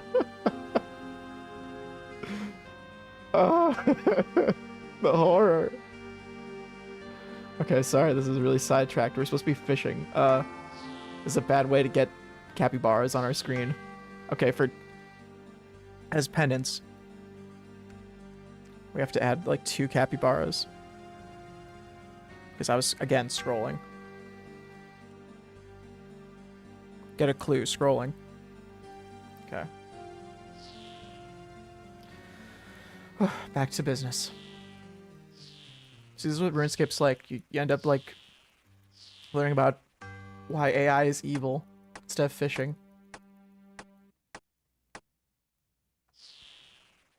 I'm just, like, I wonder how... I have the power to find this answer, but just, like, I can't imagine... No, it shouldn't. Okay, got it. Sorry. I'm like, realizing things in real time. Fuck. I was thinking, does searching things on like a search engine, how much more CO2 emissions is that compared to like an AI model? And I would imagine it genuinely is a lot less, because it's just like pulling up a directory of websites. It's not like trying to fucking reason philosophical questions by scouring like huge databases and pulling from pulling from the databases all the time. It's just like a reference to all these websites. That's what searching is. And literally that is like being more concise about it if we're thinking about it. The thing that was supposed to reduce emissions. Hi there. Was supposed to be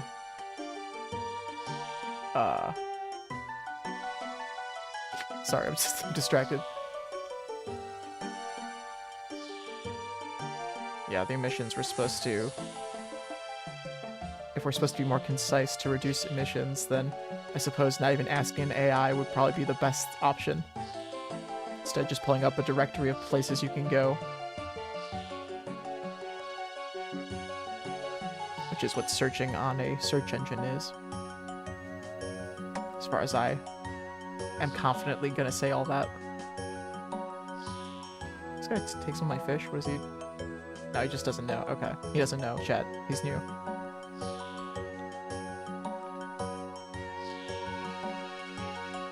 Just trying to take my dang fishing spot.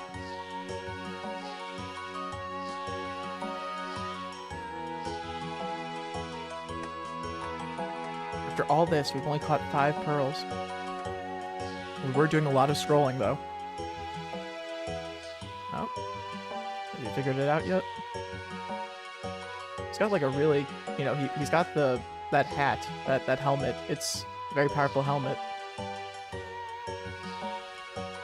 I'd expect him to be a pro player at fishing.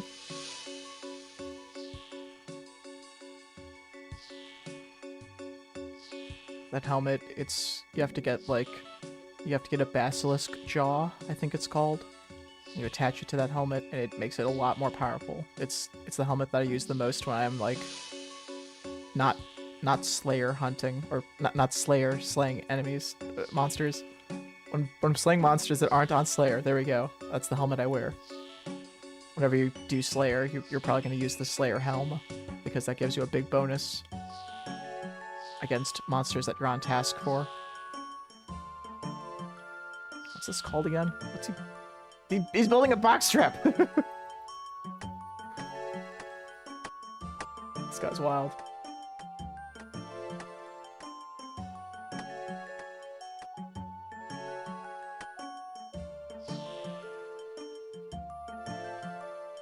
It's called a Natives Not Face Guard.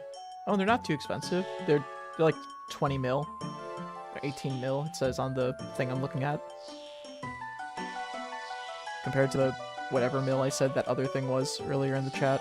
That other helmet, right? That was like 60 mil. The full dragon helm. The thing about it is kind of just a status symbol. The full dragon helm isn't too beneficial in any scenario, really. I think it doesn't have like strength attack bonus, which is what you look for in a lot of melee equipment. Strength attack bonus is just raw max hit. You can hit higher. Let's look this up though, folks. We're gonna look at more Viagra pills, but also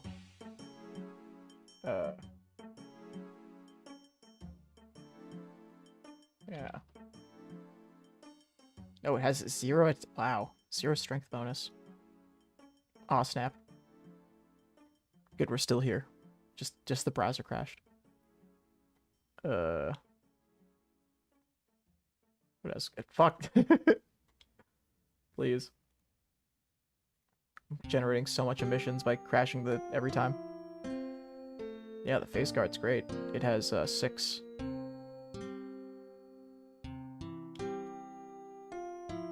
Yeah, only a handful of helmets have this stat here. Strength bonus stat. Oh, that's cool. Right, Blue Moon is interesting. It's a hybrid strength and magic, I think. Or a hybrid melee and magic armor. Which a really weird combo. You wouldn't usually combo those two together, but it's useful for against enemy monsters, I bet. Not really in PvP. Let's think. In PvP, magic beats melee. Melee beats range, and range beats magic. It's like a rock, paper, scissors triangle.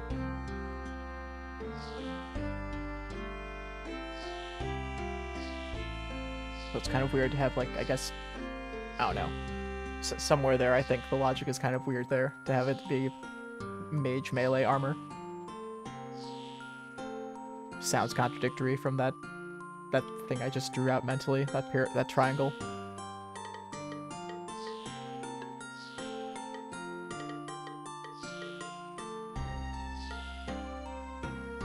Does anyone else here smell like natural gas? Like a natural gas line is open? Is it just me? Okay. I think it might just be me.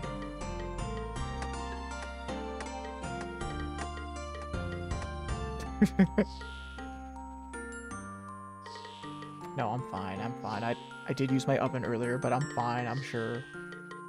I use my oven the same way most people do, to heat a hot pocket. Speaking of CO2 emissions, am I right?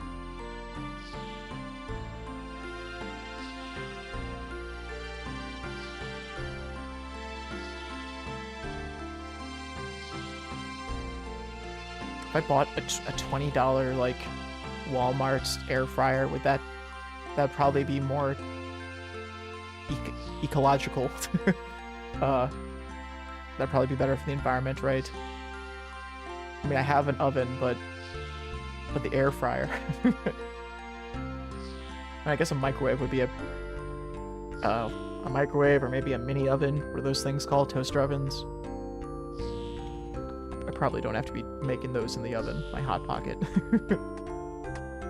Look, they're on sale, okay? I was like, I'm a gamer.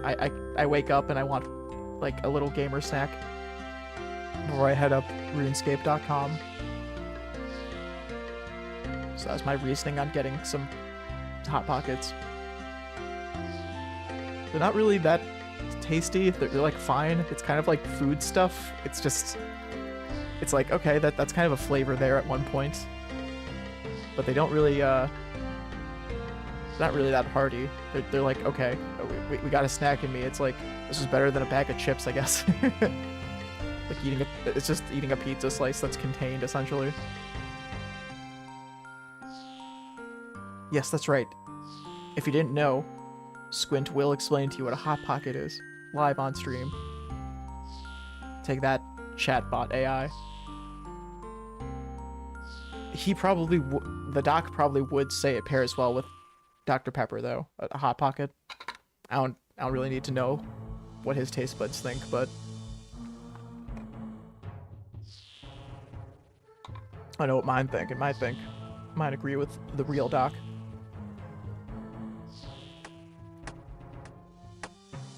I agree that, yeah, it probably would go well. A Hot Pocket, yeah.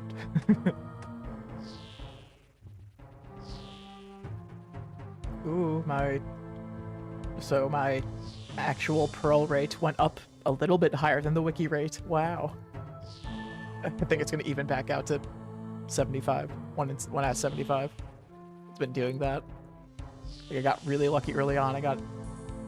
It says here, under my head, that I got a pearl in the first 15 dives at this. So that's why it says biggest spoon 15. It's like comparing between each time I get a pearl. It's pretty cute. It's pretty good layout here. That they have like the longest dry, so you see how long it's been since you've had a pearl at the longest between a pearl. And for me, it's been 190 of these. Under my cowlick, that's a 9. My ditsy doopy cowlick that's on my head.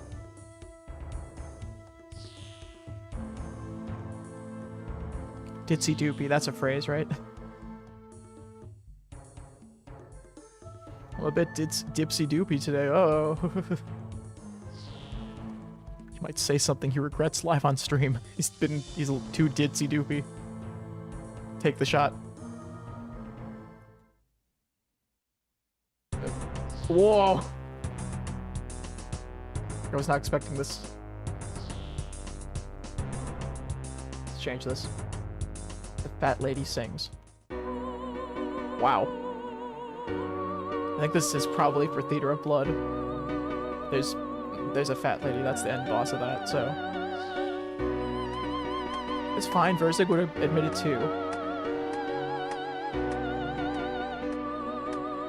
That's why we like Verzig, and that's why she makes a cool pet.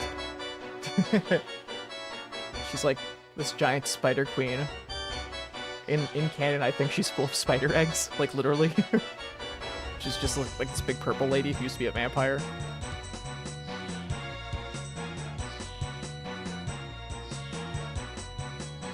It's like the spiders take over her, and then she bursts out.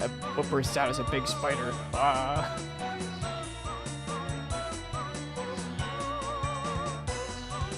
I just realized how close Verzig is to Vriska. Just sounds somewhat similar to me. I don't know what the etymology is of that. Why V things are for spiders. Because I know the character Verzig from Undertale has to do with spiders. I think this is very Wikipediable, actually.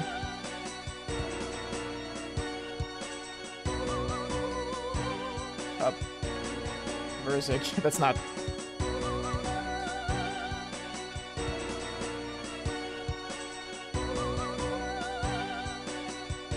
Just looking up Theater of Blood.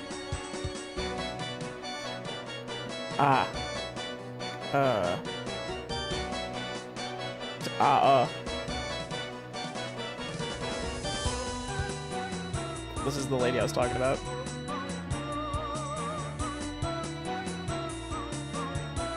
Verzig Vera. Verta. Okay. Verzig translated to someone, something is bleeding, Hungarian, and Veria is the wise in Icelandic. Okay. Used to be the strongest monster. Holding the title for that long, Jesus. Steam trading card. Cool. Got music here. Whoa.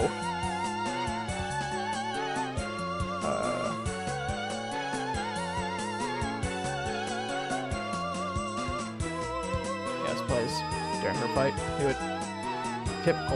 Typical game designers.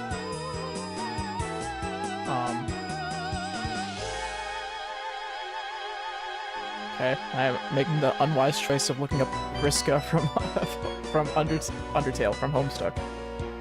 Trivia.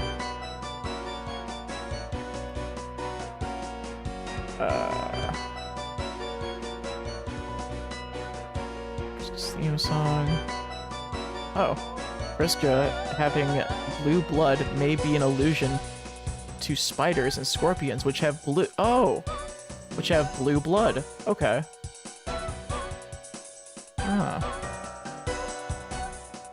She is bleeding a lot in this series, so okay, it's a reference to blood, I guess, which adds up.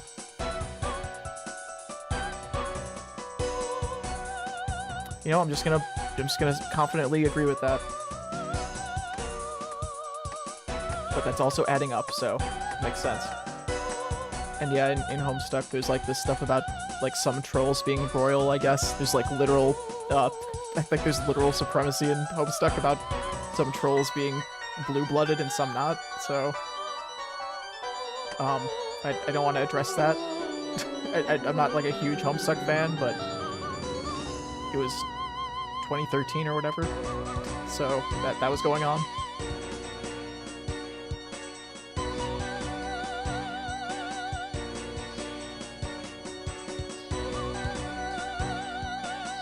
Well, I've had fun with this.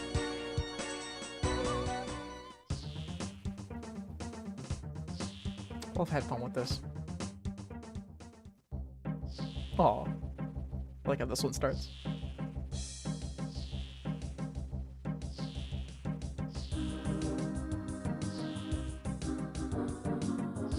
That's supposed to be a pipe organ, probably. It's MIDI we're hearing. What if there was a way to figure out what the MIDI was?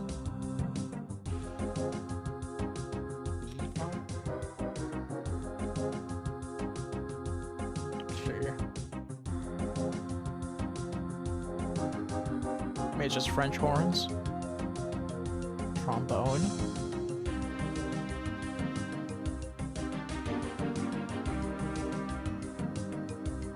The Grimm's Fairy Tale Quest. Yeah, that's when you see a giant. That's what it's called. P5 bump. We go up the giant beanstalk.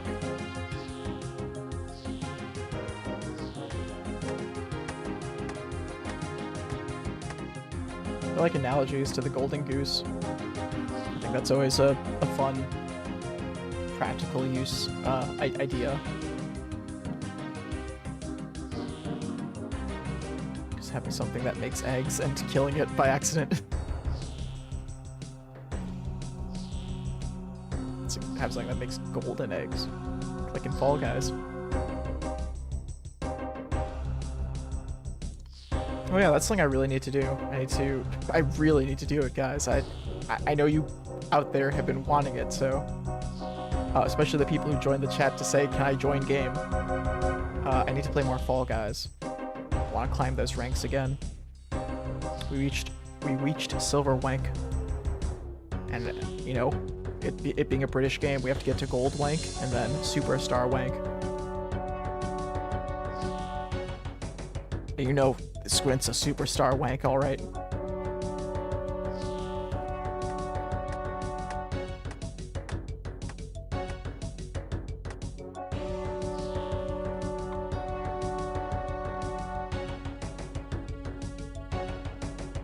Can't believe how dry we've been with capybaras. We're not hunting for clue scrolls here. We're hoping to pull some cappies. Not a single one has popped out yet. Very disappointing. Aerial fishing.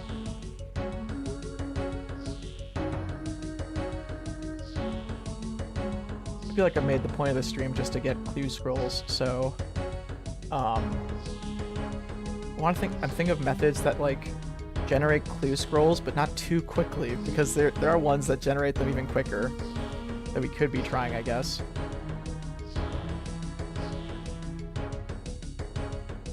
It's like a balancing act here. I want to get them, but I also don't want to,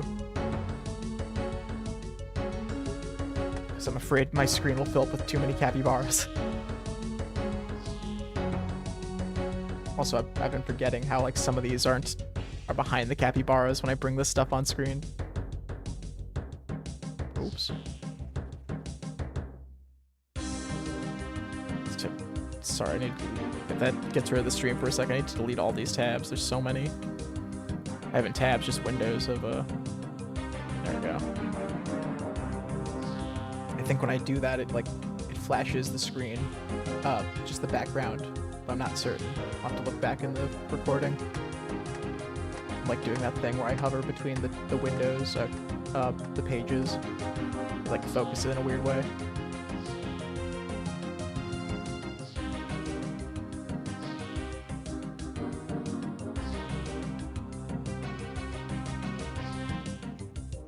Speaking of keyboards, the more time goes on, the more I'm like, I think I would enjoy a 60% keyboard more than the one that I have. I have use for the number pad, but I feel like I might be able to type better without one. Just that thing of your palm having to hover over that side of the board, so it doesn't press the arrow keys or those 6 keys, the home, delete, insert, whatever ones. Oh, we got one! Nice. Finally. Let's pog and go.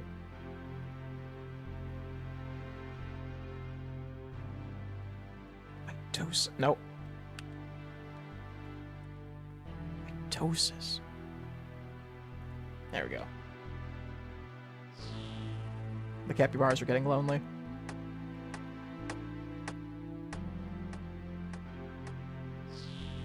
It was a peaceful song.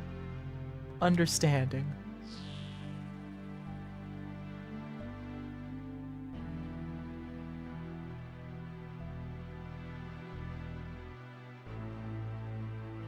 What's this from? Oh, it's from the nature altar. Gave me chills. And also it's cold, so that also gave me a few chills. Here in Chicagoland, they just turned off the weather recently. Got really cold just yesterday. Yesterday was warm, but then overnight it got cold, and now it's gonna stay cold. Right now it's 55 degrees Fahrenheit. I can tell I stuck my toe out the window.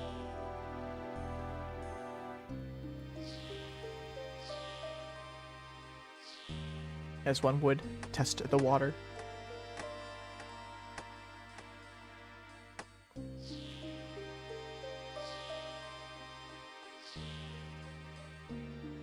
Aw, I want to see a capybara testing the water temperature before it dips in. I wonder if they ever do that. It's like, to do that, I feel like you need a lot of, like, self-awareness as an animal. To be like, oh, I like test this to see if it'll hurt me. Instead of just, my first instinct is to bite. Whatever I encounter, I'm gonna bite it first, and if it reacts. I feel like most animals work on that instead of, let me theorize if this is gonna hurt me by testing the temperature. So, I would hope they do. I would hope they check, because I'm thinking them being aquatic, they would have more interest in this subject than a random animal that isn't focused on water. I feel like raccoons might check the temperature. They tend to just not want to go in the water is the thing, though. It's like their hands are the only thing reaching into the water, so it's not really changing. It's just them doing what they're gonna do anyway. Because if it's too hot, then they'll be like, nope.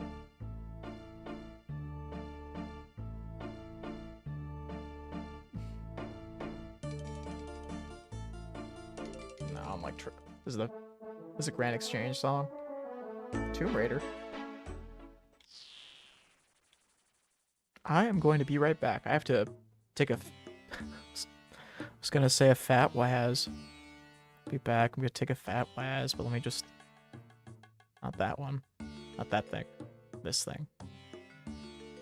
The capybaras are taking over. There. Okay.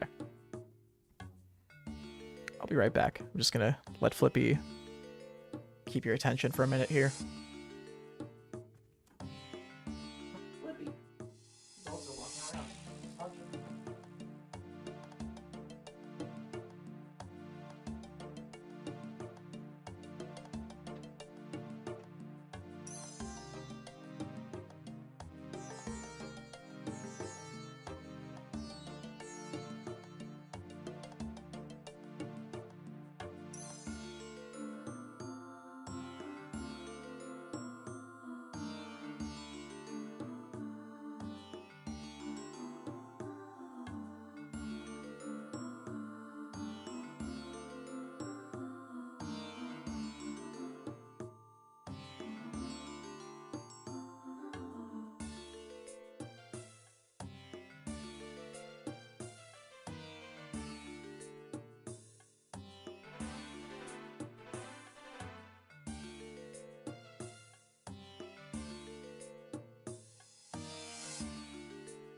Flippy guy.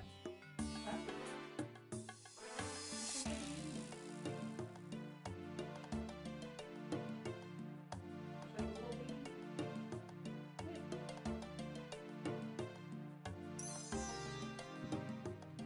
I'm sure you can hear that. He's a little baby. He is a Flippy guy. Just so okay, for the people in the back who didn't hear.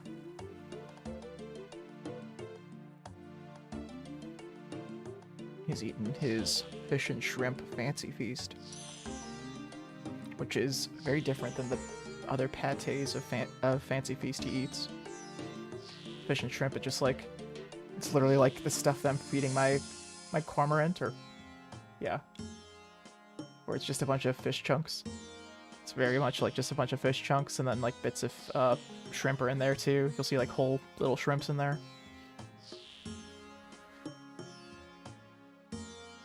And it's his favorite. It's like I'll like give him new wet food multiple times a day, but I'll leave out the fish and shrimp one so he can get to it later, because it's like he's never really interested in his pate that gets older. But when it comes to fish and shrimp, it's almost like a different type of crunchies for him. It's almost like a treat food for him. So he'll come back to that later. He's good for it.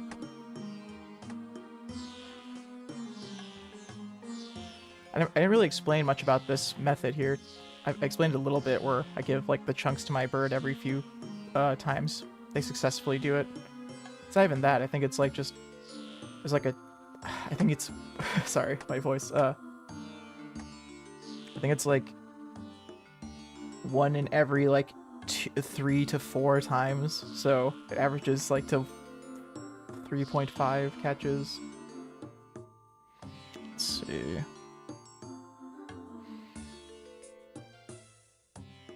Fish chunk.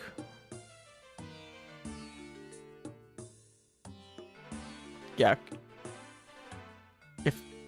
So when catching fish, there is a 50% chance for a fish chunk to be consumed after every 3rd catch. If it's not consumed on the 3rd catch, it is guaranteed to be consumed on the 4th catch. So, meaning it's consumed once consumed every 3.5 catches on average. Yeah, it's such a weird mechanic, but it works.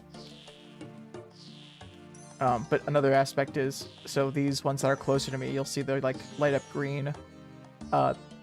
In this box, if any of them appear, any of these fishing spots, it's an instant interaction. It's 1 tick. So I'll be able to like spam click other stuff when I do that. So yeah, I can send out my bird faster in these areas. But then the farther away they get, the longer it takes for them to fly back.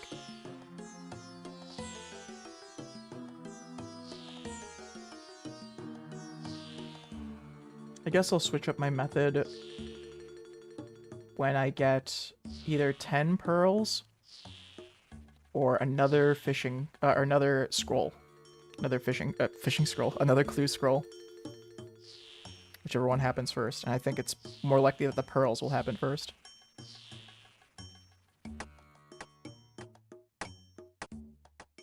So we're at 9 pearls right now. Just one more and we'll do it. What do I want to do? What's the next? It has to be like something that generates clue scrolls.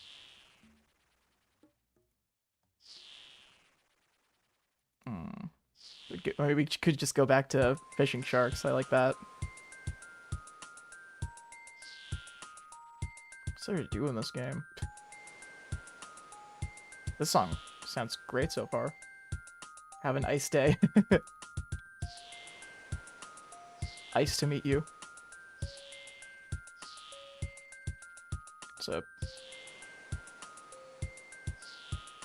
what's it called? Like, just rap instrumental. Like, this is a good instrumental for my rap career, for my next song. I forgot what they call those. It's like a term for it, for a specific beat in the background.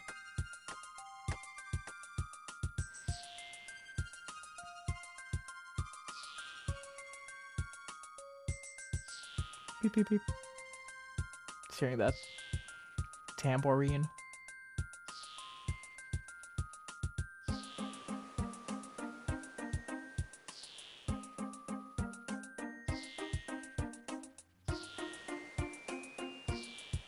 This feels somewhat Toby Foxish just because of the instruments.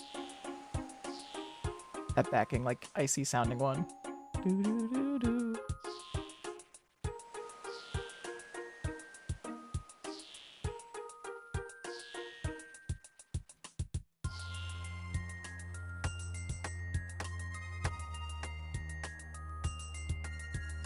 Oh, okay. I thought of another method. So we're not gonna go fishing, but we're gonna be mining this time. Mining is a good way to get scrolls. And I might get them a little faster than I should. Okay, we got 10 pearls. I get them faster than I'm wanting to. That's fine. Also, if I teleport away, the bird will go back to the sky.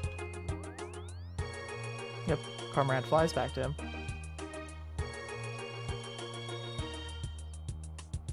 Okay.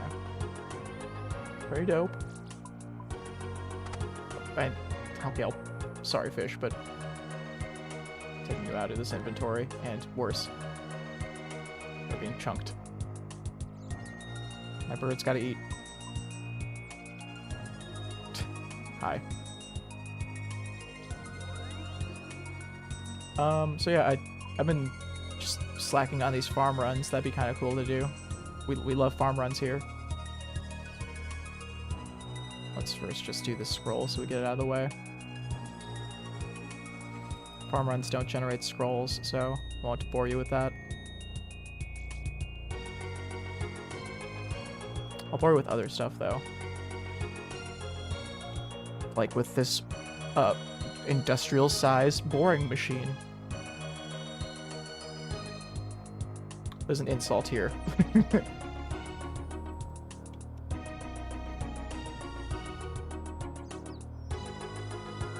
I love this song's awesome though. There's a new one that I like on my new list of liked songs.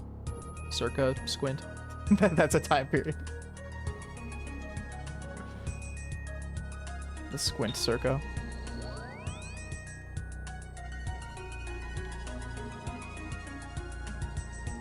I'll check on Flippy in a second here. Give him some more food. I have this method where I give him like half the can, so the other half will be fresh for him and more interesting later to help encourage him eating more. See, like when I said that, I want to like take it back. I want to say to encourage for him to eat more, but it's okay. I'll survive. I need to get more natural at not correcting myself.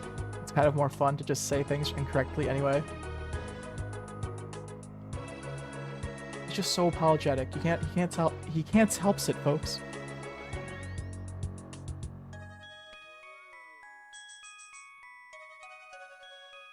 He's the perfect scapegoat. He will say sorry for the crime. The inevitable crime. Okay.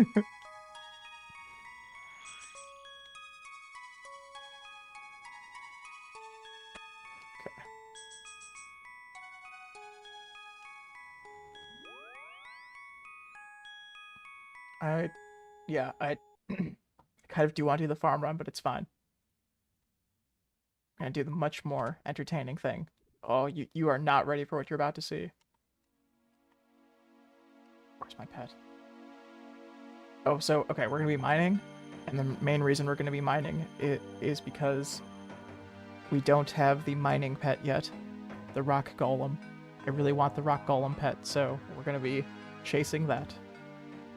On Chaser Cast. No. 25. We got 25 of them, and 1, 2, 3, 4, 5, 6, 7, 8. We have 11 capybaras. Okay. We have some work ahead of us.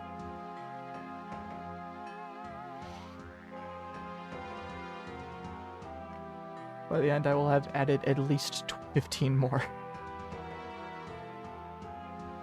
Oh, so many capybaras! Hi, Moopa. Hello, Maple. Capybara! We're now gonna be mining for more capybaras. They're a rare resource that we want to... We're not gonna frack for. We're not gonna frack to get capybaras, but we're going to just do regular mining for them. Regular ethical mining. Wrong thing. Where's this? There's a gem icon. There it is. Ooh, I can wear something now. can wear my little raccoon maid outfit. No, it's... where is it? The mining cape. Wherever that thing is.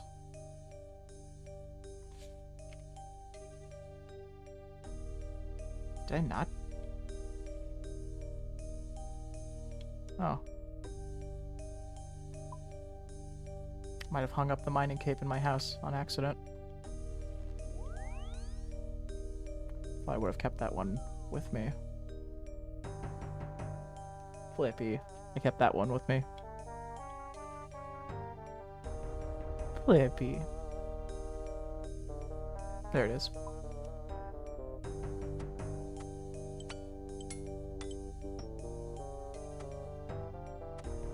Keep that thing on me.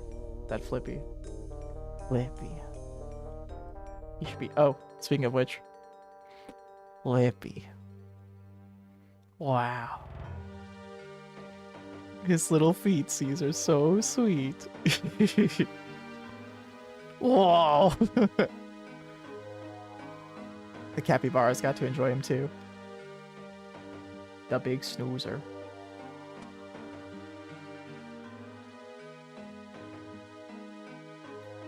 Oh, I don't need half of this. Darn it, it's been a while since I've mined these rocks, but I also got 99 mining since then, so I don't need to prioritize all this prayer bonus stuff. I would do that to use preserve to keep a mining bonus up, but because I'm 99, that bonus doesn't work anymore. Flippy. He drank his water, he gave me a little lick, and now he's going back to his food. Very good.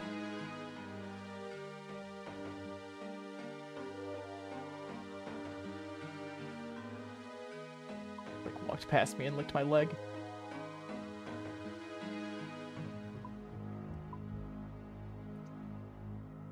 Okay, the only thing I had that was prioritizing prayer bonus was those gloves. Now I don't need them. I can wear the more fashionable expert mining gloves, which I don't think actually give me a benefit, but they give me a benefit other places, but not where we're going. Not where we're going. We're gonna be stuck in Shiloh Village Mine, mining gems for the next hour. But you know what? At least every time we find a clue scroll, which we will find down here, we'll get more capybaras. Where we're going, we won't need cappies. Oh, won't need any cappies. Very dangerous place. Leave your cappies at home, folks.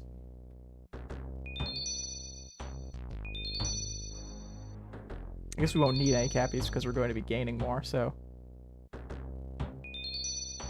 Cappy's optional. If you want to tag along, you can. But... what will be... it's like, I was watching like Astrobot content. Just makes me think we're just collecting more Astro Cappies. So many things in Astrobot have like faces on them. Like everything's alive in that game, kind of like Banjo-Kazooie. This gem mining sound effect won't get old soon, will it, folks? I like it. Maybe, is it this one?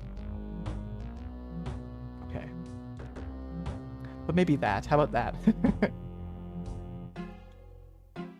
You got this many gem sounds. I think we'll survive without hearing that sound effect 50 more million times. 50 was a really big understatement. Lippy. I felt him on my leg again. Lippy. Okay. Hold on, I'm gonna give him the rest of that can. The other half is fish and shrimp. Lippy. Fish boy. Where are the fish?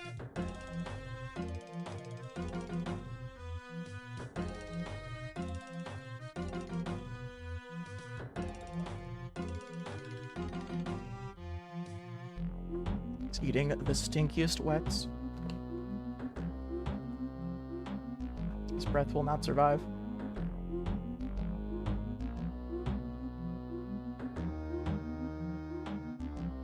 Person was using the fan, like the hand fan, if you saw, and that's just a fun cosmetic that I like in free-to-play.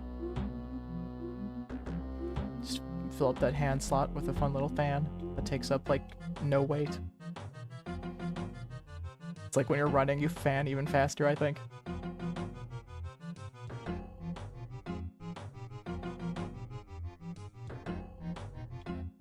Yep, this is what endgame RuneScape looks like. Try not to get jealous.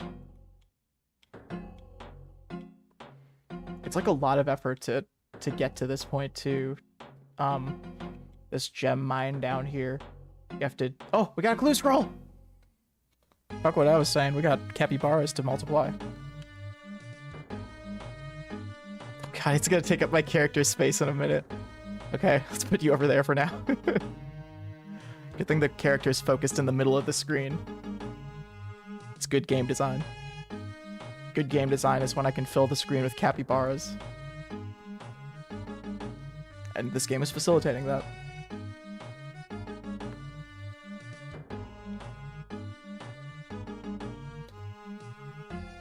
What song is this? It's piratey.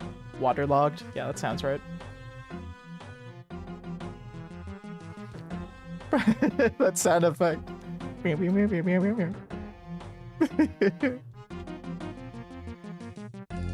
That's awesome.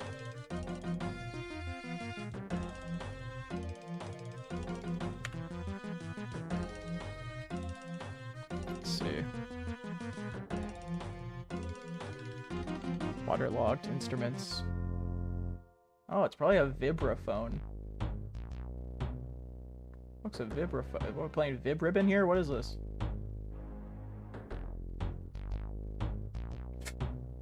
Oh, you can't hear that? Okay, a vibraphone is essentially just a xylophone.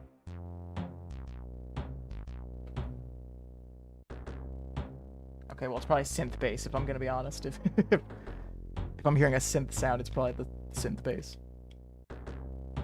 Yeah, that sounds like you're plucking at a bass. Ooh, someone else down here is mining. But yeah, you have to do a lot of these achievement diaries. I think you have to get to like do at least the easy mediums and then all the hard, and the hard ones kind of take a while. Some of these requirements are steep.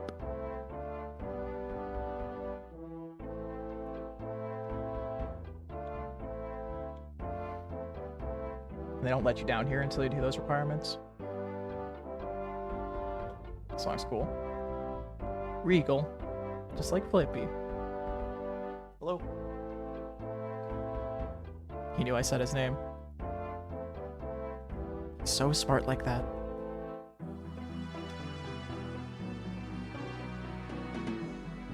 Let's hold on to these so we can have a little visual. How many clue scrolls we've gotten down here.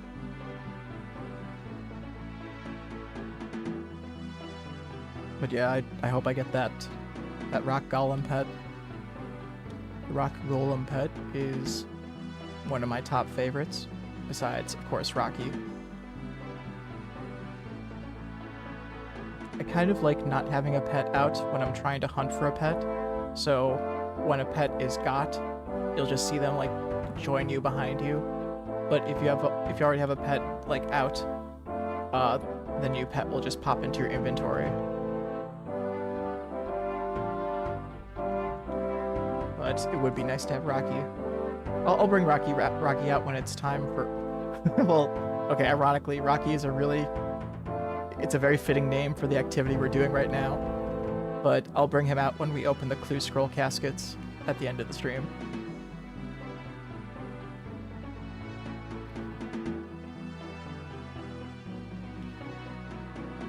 Whoa. I just thought that rock and it disappeared. Ooh! Got a medium. We haven't gotten any other but besides beginner clue scrolls this stream. So it's our first medium. Nice. You know, that means.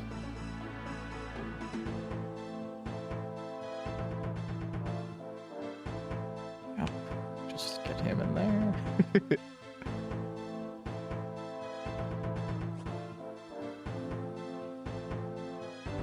Okay, fine. Let's do your little puzzle.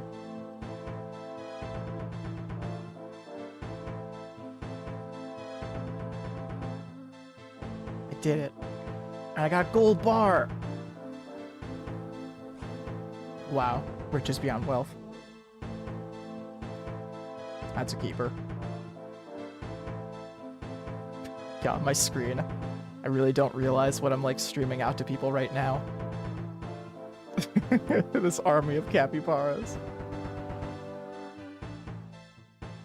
Whenever I'm down here, I'll encounter these people who are, you know, mining too. And half the time, they won't have a charged amulet of glory. When you mine stuff with a charged amulet of glory, it allows you to, or it heavily increases the chance of certain gems appearing. Like even with not even with these rocks, but anytime you're mining. And the gems being like sapphire, emeralds, rubies, and diamonds. I have a little sack here that collects them.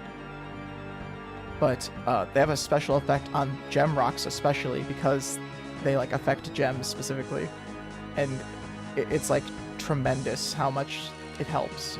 It's like, let's see, it's like a world of difference.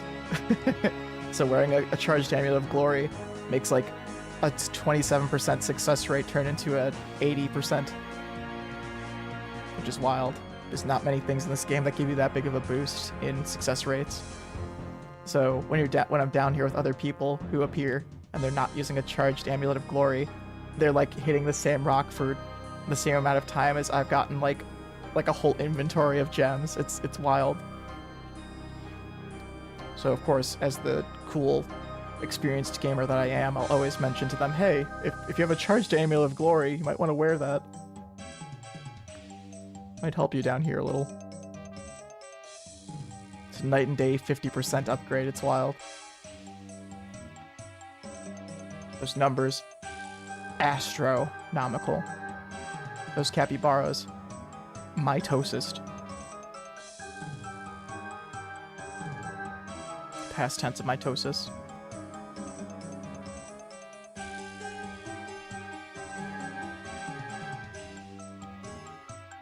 I hope we all get to mitosis at least once before, you know, for 2023. Wait, I mean 2030. Oh. I'm just giving a foreshadowing of what's going to happen in a couple of years. You know, by then you would have wanted to mitosis at least once, is what I'm saying. You know what's coming up in 2030, that's gonna be huge, and you won't want to be unmitosis by then.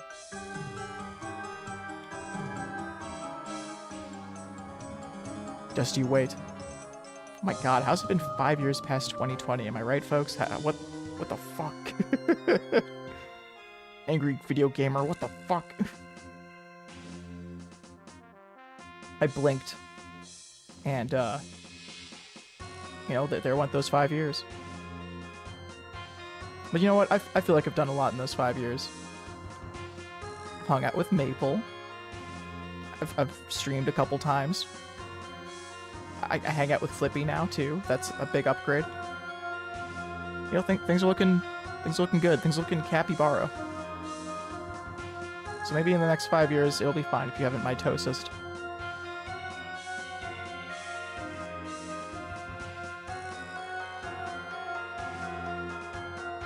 Subtly implying I haven't mitosised yet. Uh-oh.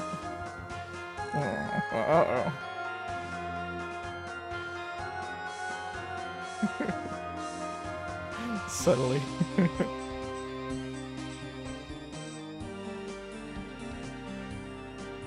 Okay, who made this? Zombie Invasion? Who went fucking hard on Zombie Invasion?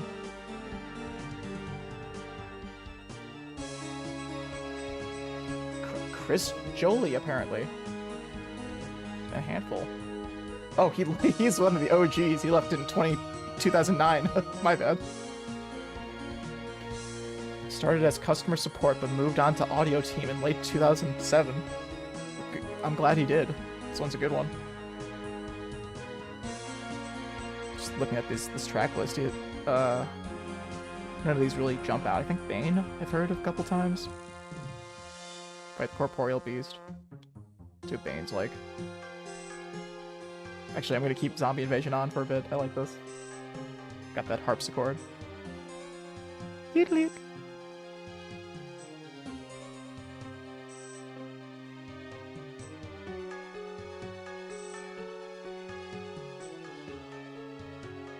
I'm mining my rocks back there. What do you... Oh!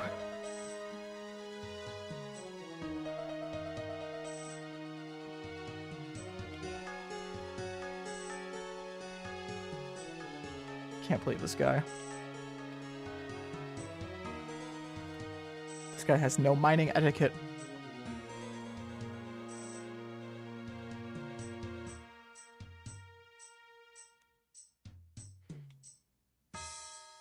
You know what? But I'm bigger than that. I'm not gonna say anything. I'm just gonna keep mining rocks.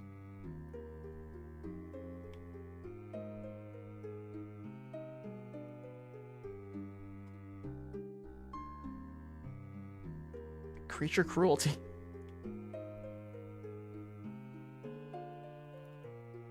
Sorry, I have to look this up.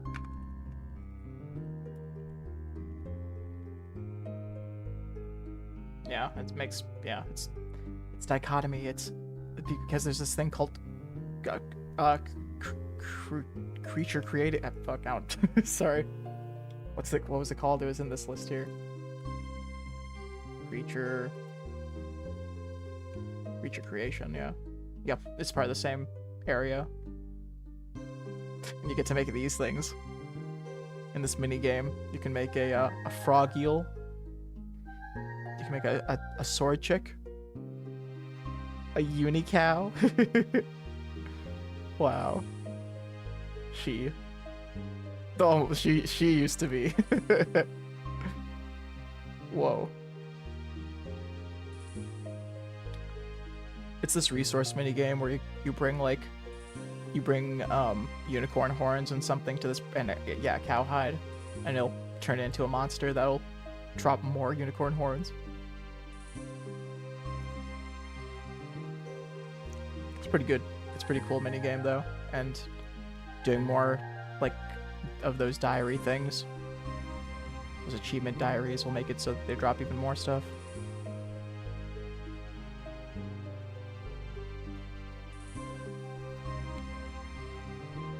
To balance out all the things I've been beating up in this game, I'm glad I have a level 3 skiller account to say that at least they have never had to slay a single monster.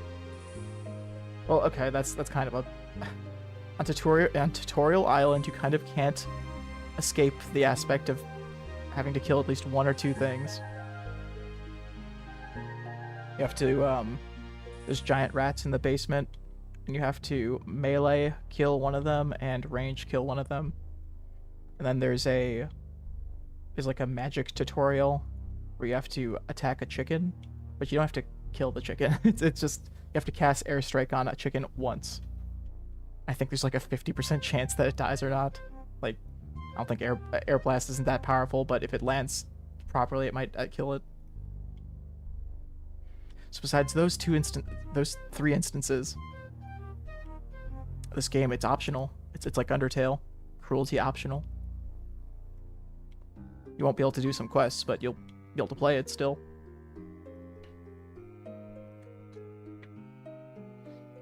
Like mining rocks. That doesn't have to... I don't have to slay any unicorns with that.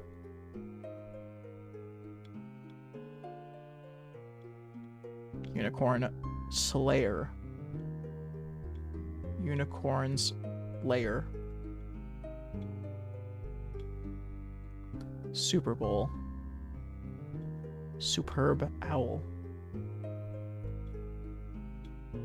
I think I've made my point.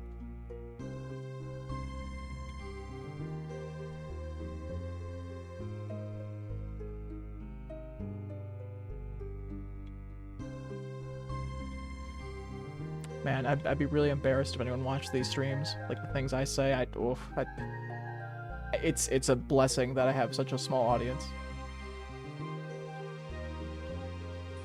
I mean, you know, we reference this all the time. I mean, when I get to 1,000 subscribers, goodbye. We're done. That's it. We've talked about this hundreds of times. But if I ever get to 1,000 subs, we're shutting it down. That's too many. I can't hold that many people. Okay, like can't hold that many people.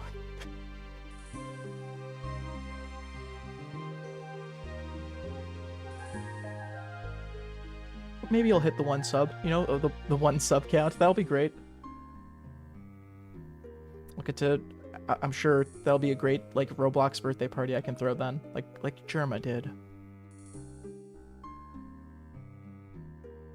I think Germa has a few of those, like, he's a classic YouTuber. When I mean classic, I mean up to 2011. It's not classic, but that's pretty classic. And I definitely remember him, like, there's a few videos of his that are like subscriber milestone videos.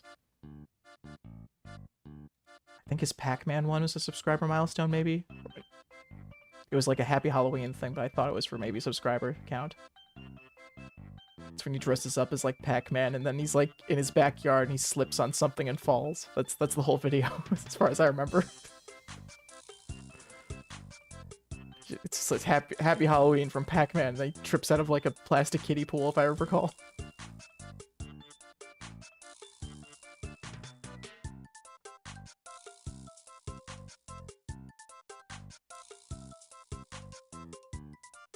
Okay, there's no Germa in RuneScape. There's a Jerboa, though.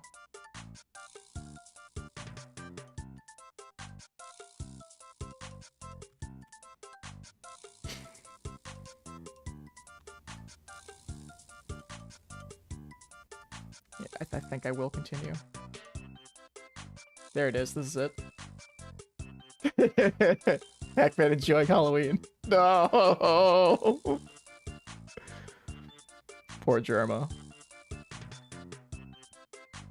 Pac-Man loves Halloween. In this short film, Pac-Man spends some time enjoying his Halloween by playing at the local park. He plays basketball with Pac-Dots, goes down the slides, and climbs on all the playground equipment. However, he eventually notices the ghost Clyde sitting on a bench nearby. Because of the two's complicated history, Pac-Man confronts him, Clyde sasses him, and the two get into a spat, resulting in Pac-Man attempting to sucker punch him. However, Clyde was expecting it and avoids the punch. It's good writing. Pac-Man crunches his hand in the bench when he misses, and Clyde runs away. What are you doing watching my stream? You could be watching Pac-Man Loves Halloween. That's fantastic. I didn't know he was part of the Rumbles, too. At Germamania 2020. Germamania is Pac-Man 99 outfit. Okay, I have additional viewing to later on, folks. I've unlocked something. I've unlocked content for me. By not making content for you, I've found more content for me to enjoy. See, 2025 is looking up. Speaking of which, we just got another... Right when I said that, we just got another clue scroll.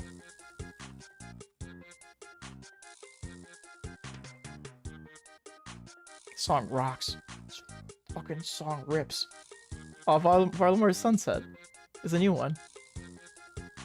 You're not entertained? Oh, I need to get that from the Fortis Coliseum. That makes sense. Pinball Wizard.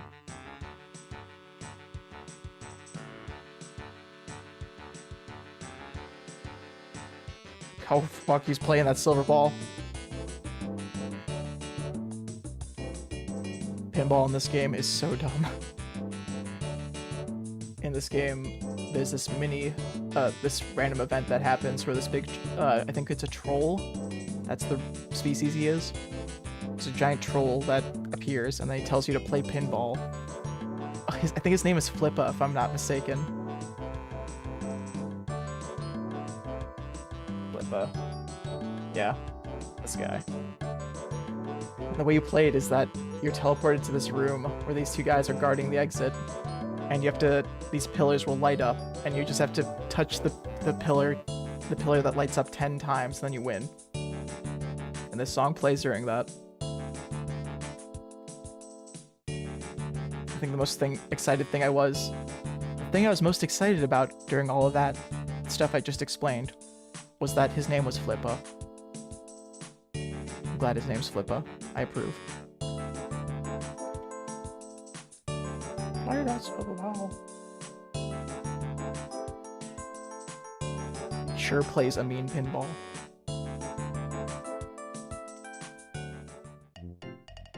Oh, there's another random event song. What the hell? That one's for the mime show. Ooh. This one's called Back to Life.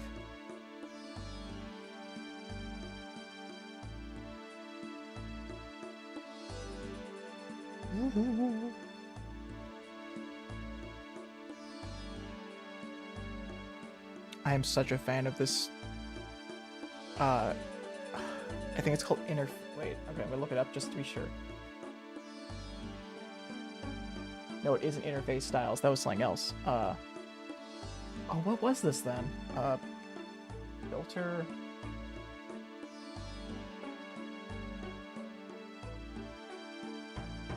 Yes. Okay. So, if you have the plugin chat filter on RuneLite, it's the section that's the checkmark for collapse game chat.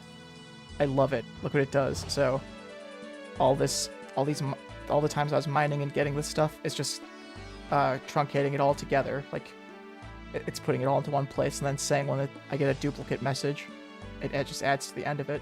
But if I uncheck it, it just turns into this long list where you can find, like, you can hardly find any information that's useful. Just scroll all the way up to find anything. So, I've been a big fan of Collapse Game Chat. It's been a very nice plugin.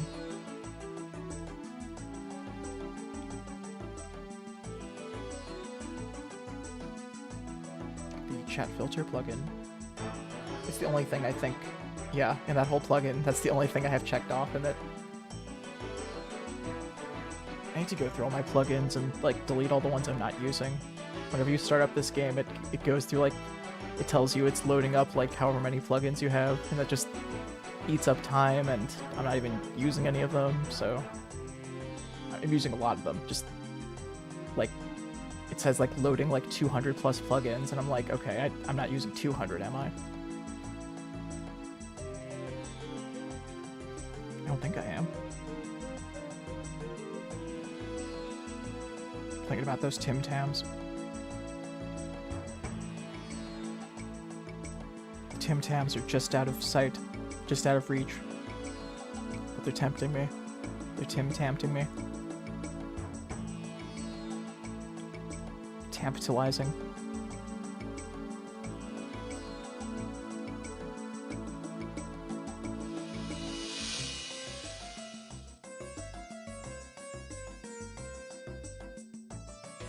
No, I didn't just take out my phone to look up stuff. I'm playing RuneScape. That would be rude to be on my phone while playing RuneScape, so I'm definitely not on my phone. Put that down. How rude. Streamer texting while... I wasn't texting, I was just going through some notifications.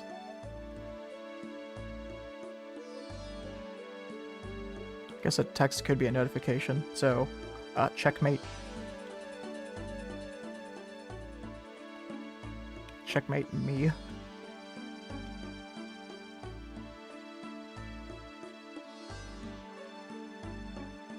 Who here likes it when the streamer streams with many streamers?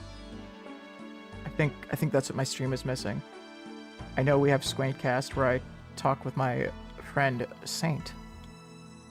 But No, I'm sure you'd like it if 20 other people in the background were just in a Discord call tuning in. I know how much everyone would like that.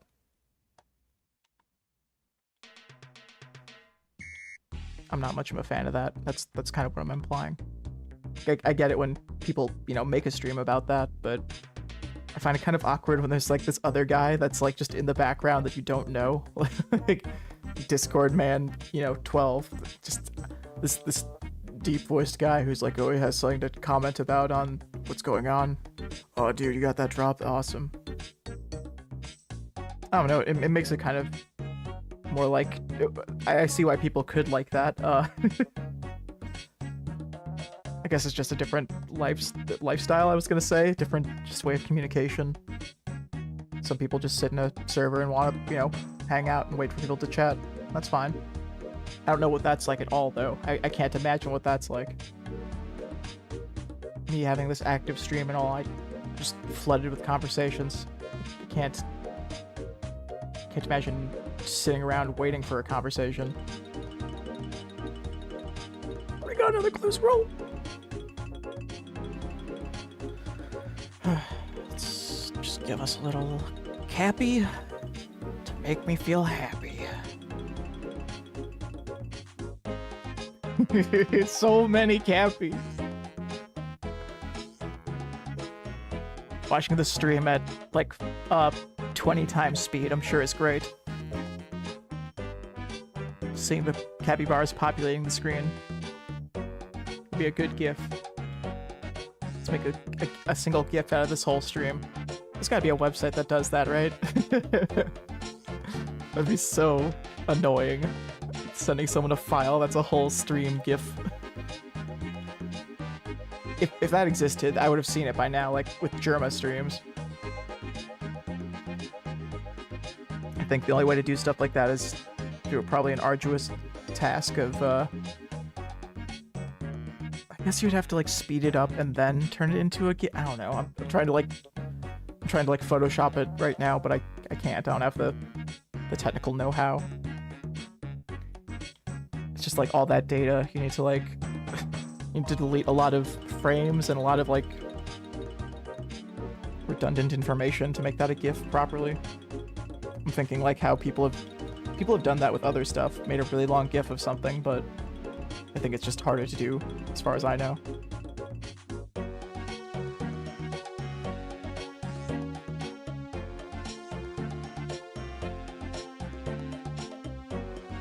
GIFs are sure are a gift to humanity, aren't they? I love me a graphic image file.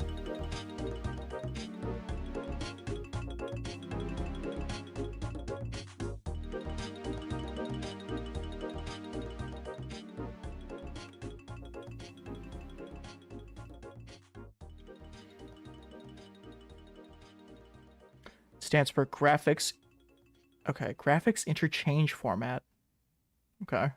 I said graphics image file or whatever. Is it pronounced? No! No! Pronounced GIF or... CompuServe? Oh. I've heard that of this group before. They've been defunct for a bit now. God, why does this look like... This image just feels like what every Sears felt like. If you've been to a Sears department store, if they, I don't know if they still exist. I think maybe one still exists. It just felt like this. This is what Sears feels like. First major commercial online service. Of course they made the GIF.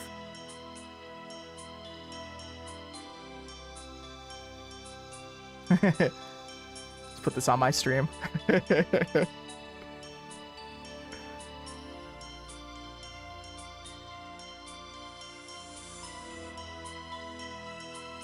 Excuse me.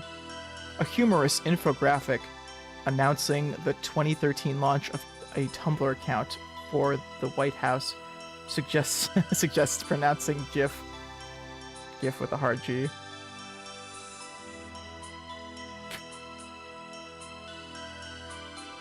Yeah. With hard G, it says here. Why does this feel? This feels so Obama era. God. There's a dumb like YouTube channel I'm pretty sure called like gaming in the Clinton era. I think there's like a Twitter account that like posts clips from it.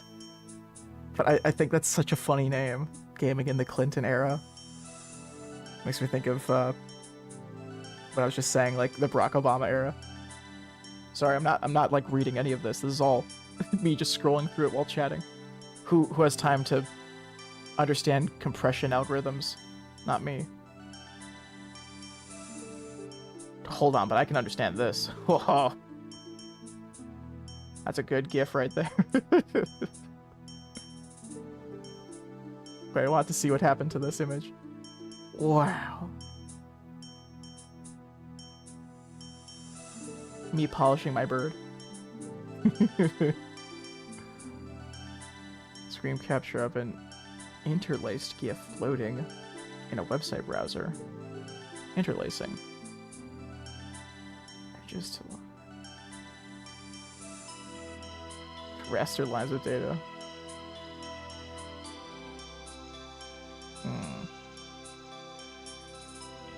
This is stuff that I did have to learn about in a computer science class.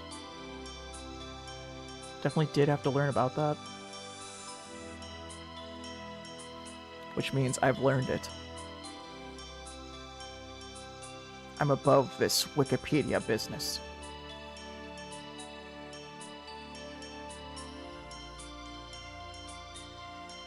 Was it? I forgot what the class was.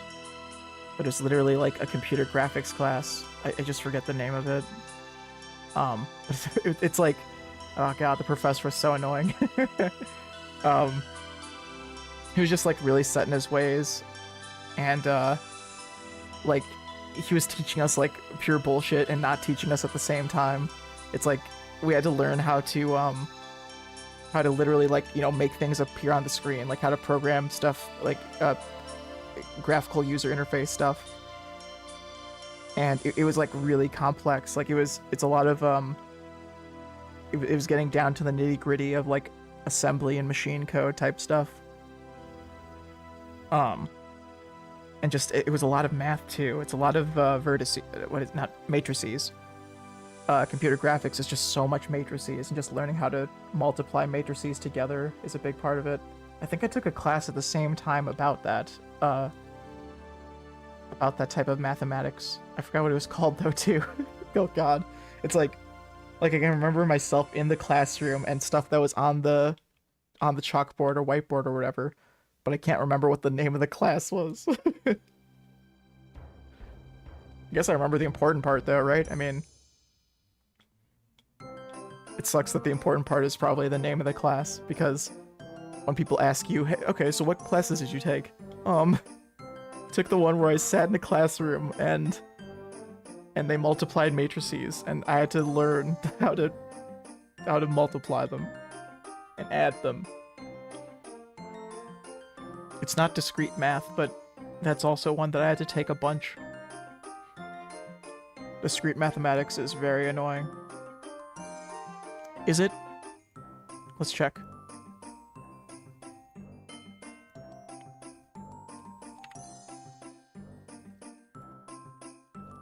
Yeah, that's how you spell discrete.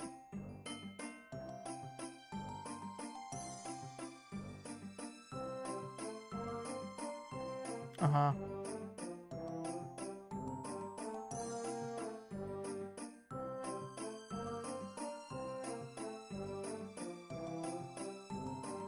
Oh god, yeah.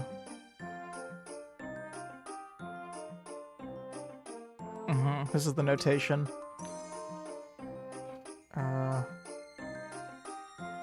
Some examples of it. No, maybe this isn't the one I was thinking of then. No, it's not discrete mathematics, is it? Yes, okay, this is the stuff that looks familiar to me. Uh-huh. It's this bullshit where you have to, I'm sure my capybaras are helping. It's like literally making like theories of in using math as the language. It's wild. It's like setting up like in discrete mathematics. You have to write a lot of like sentences. You have to like write out stuff.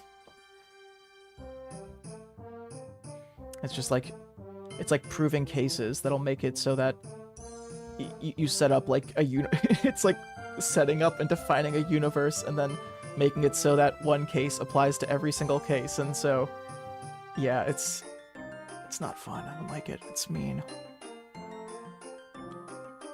It's mean and it's for smart people, and it's not for me. So I think that says something about, I think it says at least 2 things about my character. It's not for me, and it's mean and for smart people. It's actually kind of a discrete mathematics question. Well, if you apply me to all any group, including and not including smart people and mean people, it kind of feels like that. Is this newbie melody? Oh, it's museum melody. Okay, well, you see what? Here, let me look up newbie melody. You'll see why I confused the two.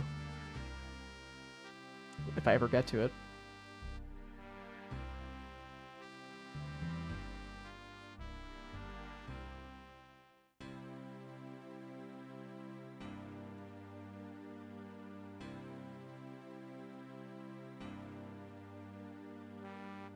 It's the exact same song. It's a reference, like the other one, Museum Melody, is a reference to this one. I think it plays in this big... They added like this kind of hidden gem in RuneScape. They added this for the 20th RuneScape anniversary, I think. They added a whole like museum under the party room in Valador. And under it, I think it plays this song, or Museum Melody. Might be wrong though, let's see.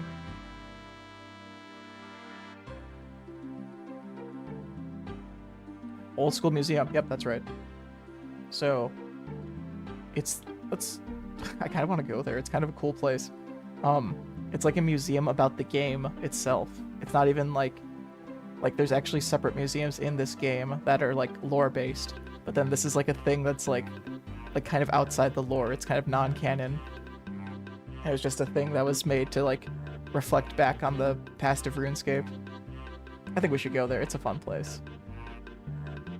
I'll go there now.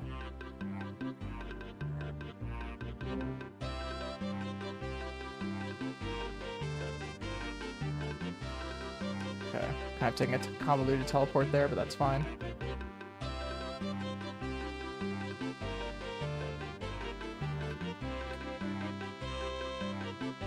Like that teleport animation. Got it from the last league.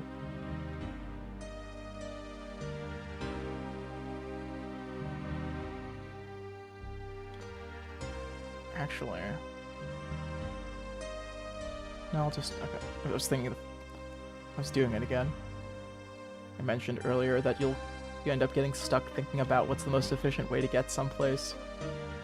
And if you don't just like act on instinct most of the time, you'll just end up taking longer to get to the place you want to go. There's a big arrow I drew on the ground like 5 years ago.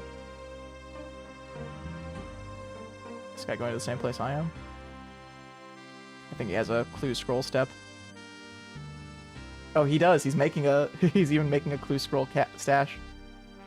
Nice. Okay, so check it out. Down.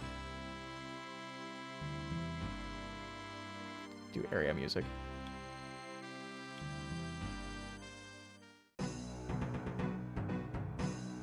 Is he gone downstairs too? No, he didn't. Okay. Yep, this is Museum Melody.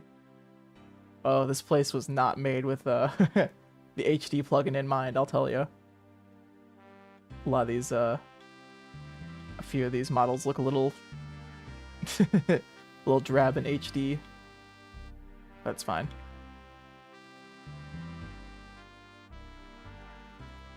Aw, Yeah, you can inspect all of it, and it'll give you dates on it. Grand Exchanges adds the game on February 26th, close to my birthday.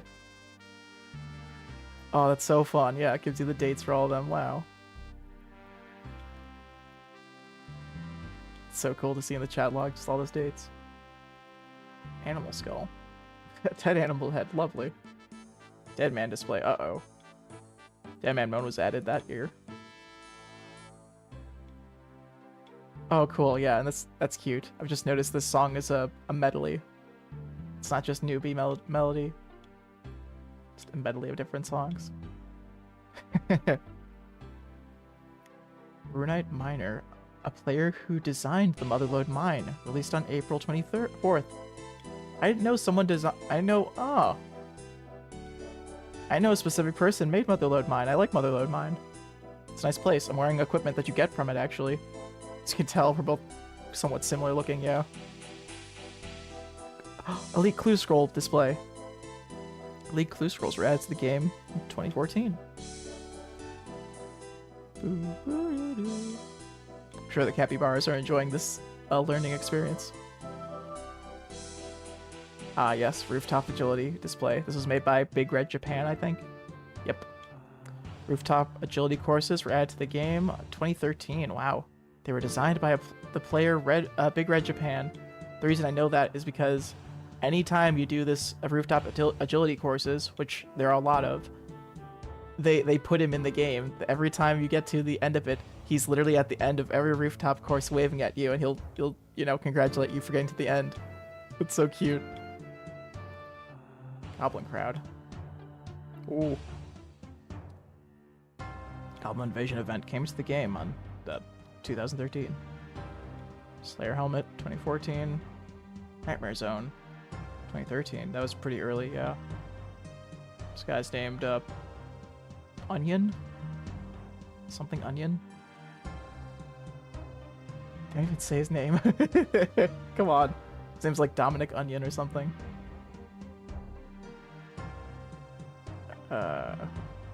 He has like a pun name. Dominic Onion. Trivia. Pun on the word Dominion. Referring to the Dominion Tower in Runescape 3. Tall tower where players fight enemies. Oh, that they've previously done in quests. Okay, so the Nightmare Zone is essentially the Dominion Tower in Runescape 3, or the same thing pretty much. Nightmare Zone's a place where you can fight past bosses and train. Oh, here's Verzik. I was talking about it earlier. It's very scary. 2018. One of the more recent things. Oh, Edis Flower display. I farm a lot, so I know what these are. Kios Lowland, where the Farming Guild is located, was released on that date. Yay. Oh, romance. Making friends with my arm display. It's a quest in the game where two trolls fall in love. Magic Mirror. What? Adventure Anywhere, old school. Oh, Magic Mirror. That's cute. Old school RuneScape Mobile was released globally during no, that's wrong. October 30th, 2018.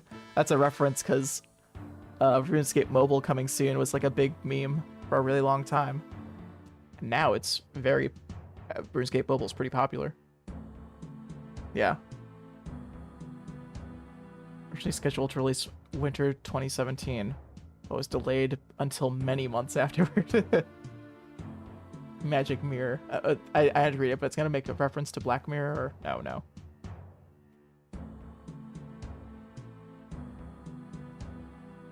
Can't examine it. Okay, them calling it Magic Mirror. It's definitely a reference to it being like a Black Mirror, I'm sure. Like the cabbage on the back. When I noticed these leather shields, were they added into the game later on? Wow, leather shields were released in 2018. I know they weren't in the game, but they were an original thing.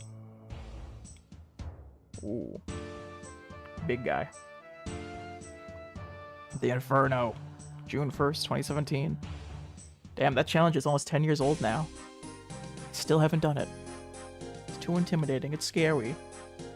I recently maxed my combat, so it shouldn't be too hard now. Mounted max cape. Construction expansion. Ooh.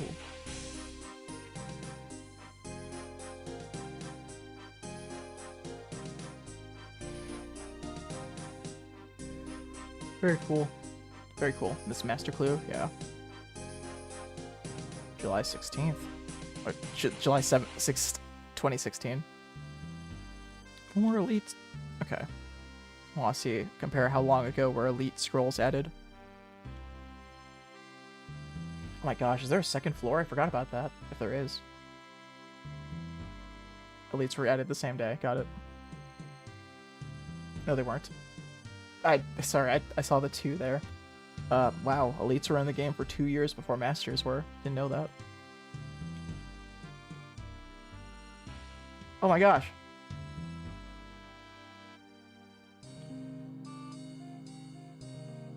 Happy birthday. Oh, this place is cute. Is there an object here? There's a beer on the table. Sidious rework display. Yeah. Yeah, Sidious has gone through a few, wow, that's such a cool little model of it. Sidious has gone through a few reworks for sure. Even part of this is wrong now, I think. Like, does that look like that anymore?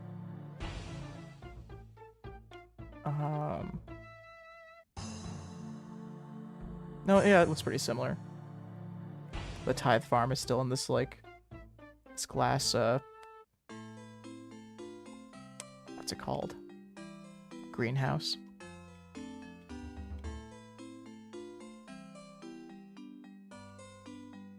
Aw, Twisted Leagues, the first one. 2019, wow. Didn't know Twisted Leagues happened that late into the game. AKA, like, 5 years into it. Cool. I like getting all these little references. Ooh. Yeah, this is the, Hollowed Sepulchre. This is all stuff from Mauritania. Here into Darkmire Display. Oh, wow. This will play a cutscene that is quite long and you can't exit out of. Oh god, okay. Thank you for letting me know. I'm scary. It's like the only interactable thing in this room. Oh, well, I can't pray at it, but it gives me the option to pray at this thing. Oh, I could actually refill my prayer points there. That's neat. Okay, yeah, this is on the actual game map. They've loaded these 2 sections next to each other. I see. Yep, if I peer into that, I'll have a big cutscene, I'm sure. That sounds like sea shanty. Combat achievements. Oh wow, these are getting much more recent now. 2021. Big Stars, 2021. Oh, they're gonna have to add I mean, if this stuff is from 2021, they're gonna have to add a new thing for the next 5-year anniversary, I'm sure. What's going on back here? I think that's part of the Goblin Village. Just different parts of the game map. Ooh, Guardians of the Rift. That was really recent. Yeah, 2022. Real recent. 2023. Ooh. Wow. Speedrunner World. Yeah. Cool. Tombs of a Mascot. Salmon. Wow. 3 years ago now. It's the most recent raid that was added to the game. Okay, well that was a nice little jaunt through memory lane. I think I will... Yeah, okay. So... I'm gonna... Scream. I'm going to... teleport out of here, and... I think we'll finish the clue scrolls that we have. And then we'll open them. And add even more capybaras to the screen. I want to have at least one capybara for every clue scroll casket I have.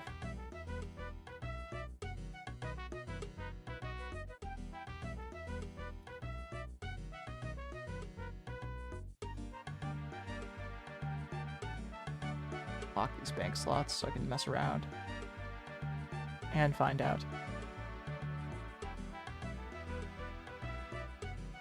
Okay. You. I choose you. Achoo. Gazoon tight.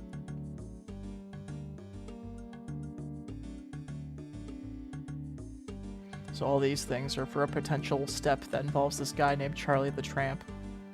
So I collect, that's why I take all of it with me, so I can just easily get it out of the way instead of going back to a bank for it. He asks for one of those items. Not today. Or not this step, but he probably will very soon.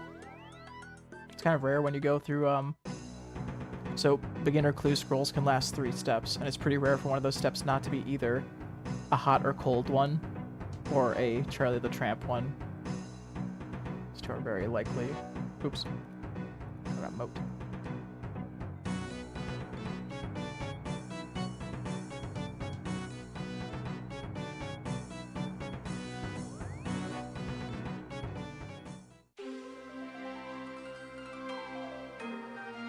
I think I've mentioned this, but just doing clue scrolls efficiently is like having a very good understanding of the game knowledge is a lot of it.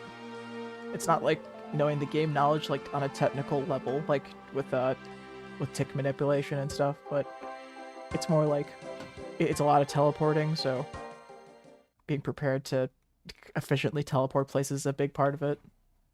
And then just knowing off the bat like what things mean is also another part of it. This is a whole like translating what where to even go means. Like what is Shantae's Pass? If you didn't know, you'd have to look on the map where it is. Here's this hot and cold step. Put this fun sound back on. Okay. Dong, dong, dong, dong. I'll be hearing area music. Or as Chuck Mangione would say, area music.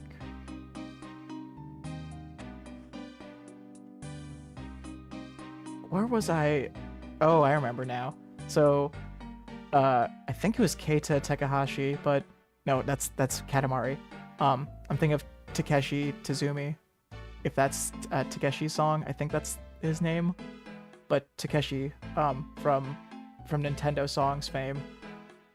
I was watching a video today about Nintendo like menu music and why the Switch 2 doesn't have it, and apparently not to spoil the whole video, but the gist of it has to do with like loading music is pretty inefficient, so they want to like make it more efficient by loading less music and being more efficient with the music they have, like the little sound effects being able to convey a lot on the menu screen. The little like maraca shake when you press certain buttons and stuff. It's like those only last a second, but they convey a lot, and like you'll know what you did when you hear that sound. Where I was going with that though, Muzak. He mentioned the jazz form of music called Muzak that was popular in like elevator music, essentially, like bossa nova type music and shopping music kind of fit into the category of Muzak, and it just made me think of how Chuck Mangione's music works so well as like shopping music, and how it worked so well in King of the Hill as that too. It's very cute. Love me some Muzak, bossa nova, shopping music. I think he also did I say Takeshi? It's probably Tanaka. now that I'm remembering it. I'm thinking of Tanaka's song, so that's who I'm trying to remember. Discrete math.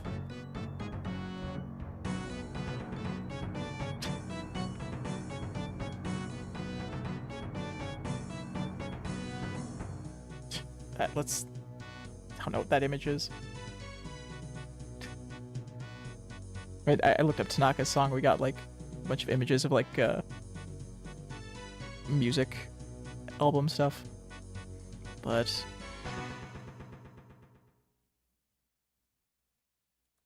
Totaka, that's what it is. Fuck, I'm so stupid. It's Totaka. I had to I've made Totaka's song before in a like in oh, what's it called? I was trying to remember it earlier today. It's like this math program. It's like this math graphing program. I fucking forget it, but there's this graphing program where you could program it to do a lot. And you could even program it to have sounds play. Like you could give it some audio frequencies and it'll play out sounds. And that was like a quest. That was a homework assignment we had in my early electrical engineering. I ended up being computer science, but when I was originally an electrical engineer going to college for that, we had to like, is it like autograph, math graph? I'm trying to remember the name of it. It's not AutoCAD, that's like a different thing. But we had to we had to do this mandatory class for all engineers where they encouraged like inter-engineering cooperation. So essentially what that meant was we meet once a week and it's a class that, you know, you either pass or fail. So you just have to do the assignments with your partners. But essentially it's a class that meets up just to say, okay, this is your project for the week, do it with your partners. And of course, I mean, it being engineering, it's just easier if one partner just like takes the reins and like does most of it. So it's like a group of 5 people and 3 of them don't know what's up and 2 of them kind of do. So when it was for that first assignment, I was like, okay, I have an idea. I know a fun little jingle I could make that's known. And so it was the Totaka's like 19-note thing. He has a song that he likes to hide into games. I want to look up what that graphing program was. It's like a known one. No.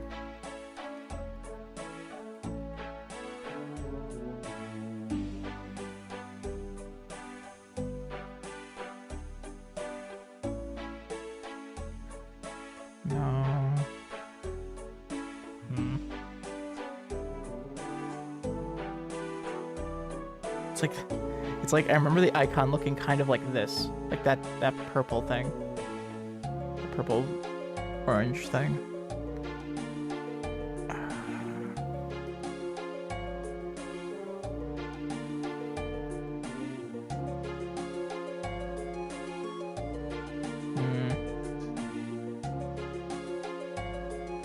Wolfram Alpha, I think. Unless that's the website. I think that might be the if that's not the website, that's the program. No, that's the website. That was like Math AI before AI. Oh, that one. MATLAB. It was MATLAB.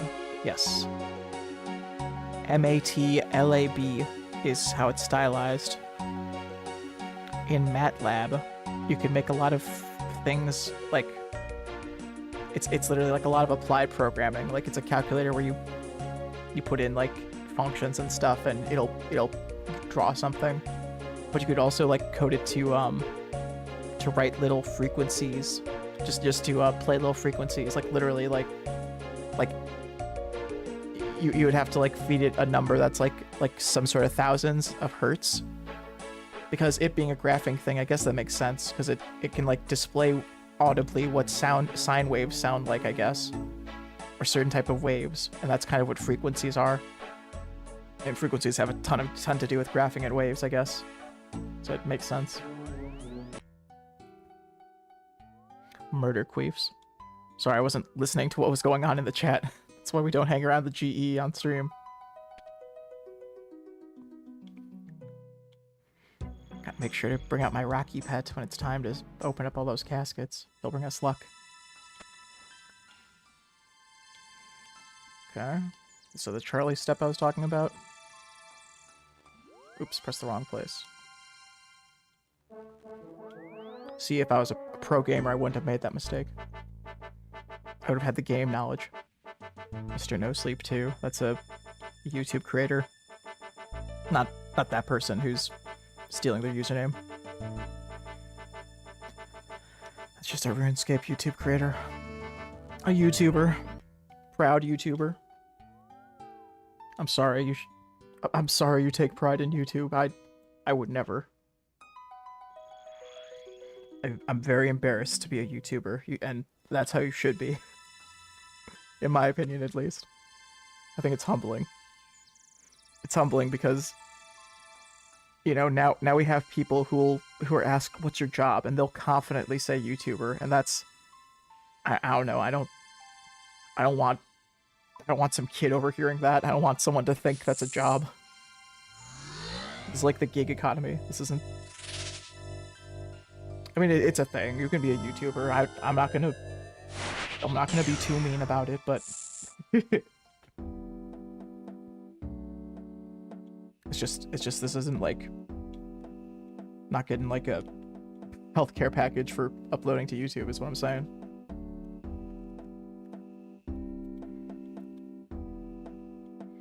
It's as gig as it gets.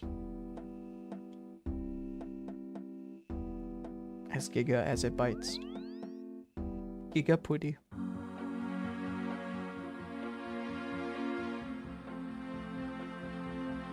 Almost done. We're now doing the last clue step, or clue scroll. Ooh, how much do we end up with? 1, 2, 3, 4, 5, so... Oh, 29, okay. So we'll need at least 29 capybaras on screen by the end. Very important. Very capybara. Important. Speaking of which... Raccoons. Like pandas, but worse. Yay. Rocky.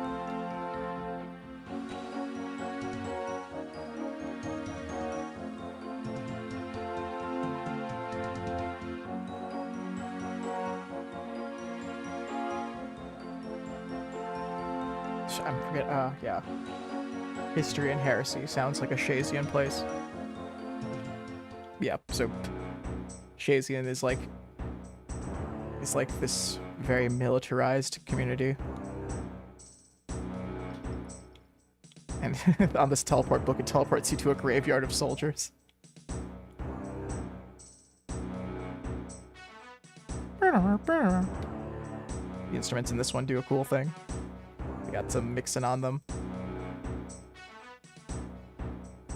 My left ear appreciates this song.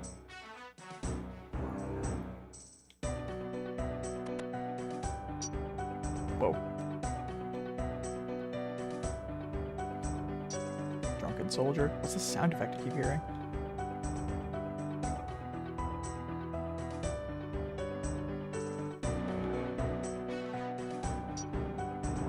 What is that? I'm just curious if I can see what that is. No, I can't. Sound. It might be a blacksmith hitting a hammer? Oh, it is. Called it. Somewhere out here, I think. Just because I saw the blacksmith anvil on screen.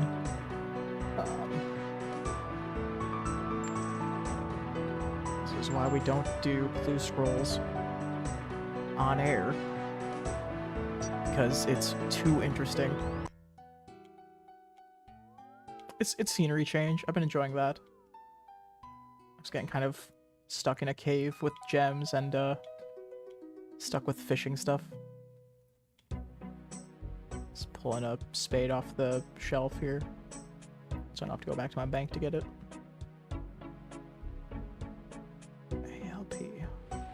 ALP.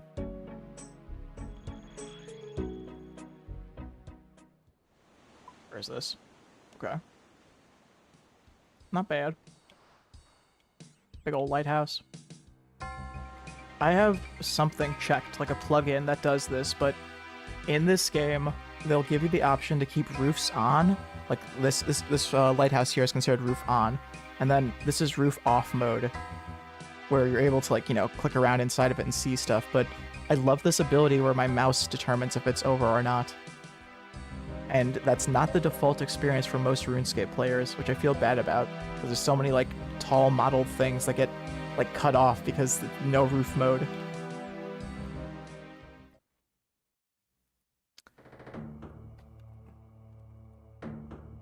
Is it roof removal? Player? Yeah, okay. I think it's the roof removal plugin, as far as I can see here. It's, I have the 4 out of 5 check marks. All the 4 under modes, where it says, between camera and player, destination tile, hover tile, and player position. So that makes it so that all the roofs are on unless those things are happening, which are most of the, like physical interaction things that happen. Which is good. That's the feedback that most people would want, I think. Me speaking for most people. I think I share the common man's interest. I think I'd be nonpartisan about this roof removal thing, you know? Yeah. Looks better. Instead of just having them all cut off. Can't tell what anything looks like. For real. Aw. All these autumn trees. Wow, that's a thick forest. This is a, like, quest location. Mick Gruber's Woods.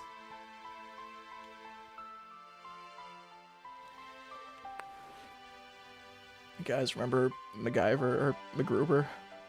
Remember him? Does anyone remember the Pepsi crossover? Pepsuber? Squint remembers Petsuber. I'm the only one who remembers Pepsuber.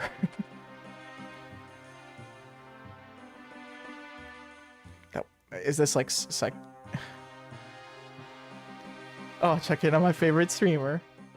How goes the stream? It's going well. I'm almost actually at the end of it.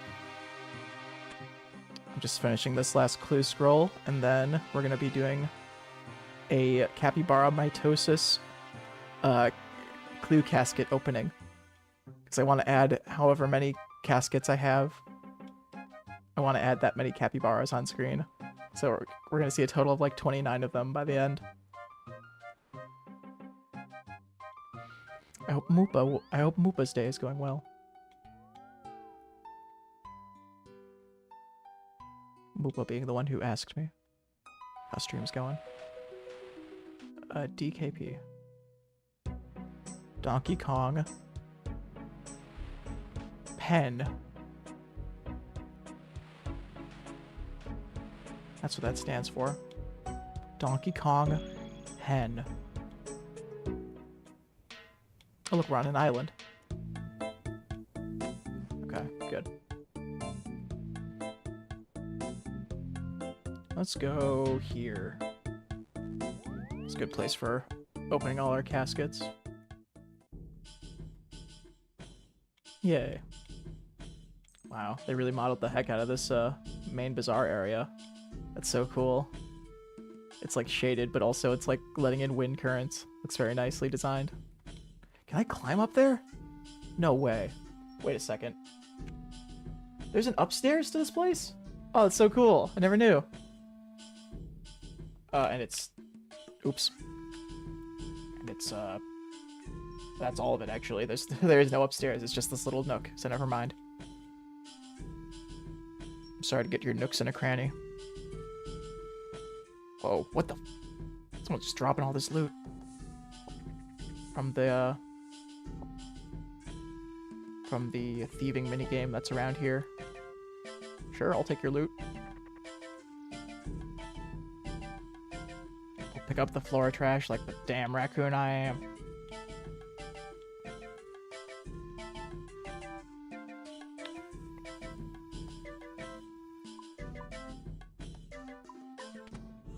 Okay.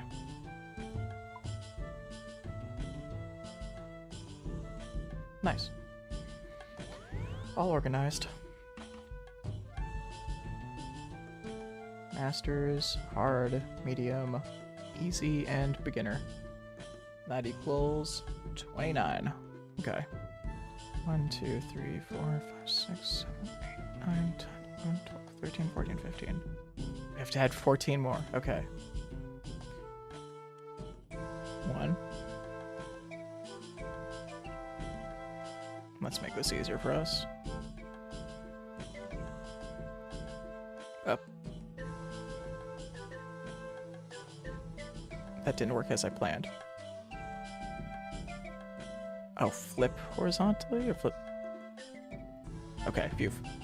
I said transform horizontally instead of flip. And of course we want flip. Okay.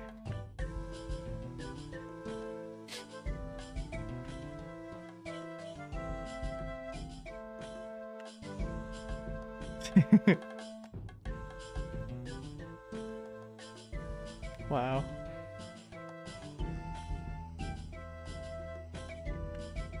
Let's give us a good row of them.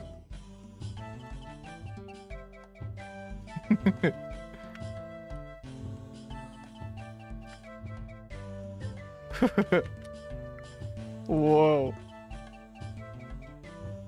I'm running out of space. I can't breathe. This is too claustrophobic.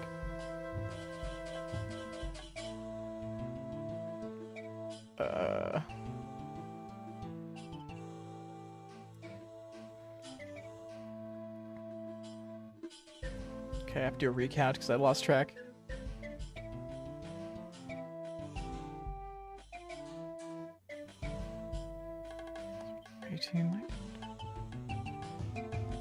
Okay, I need 3 more.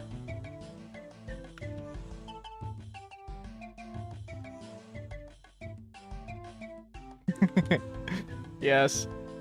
Yes. You get one off screen a little. Wow. Glorious. Oh. Don't worry about burn-in, because this is the type you want.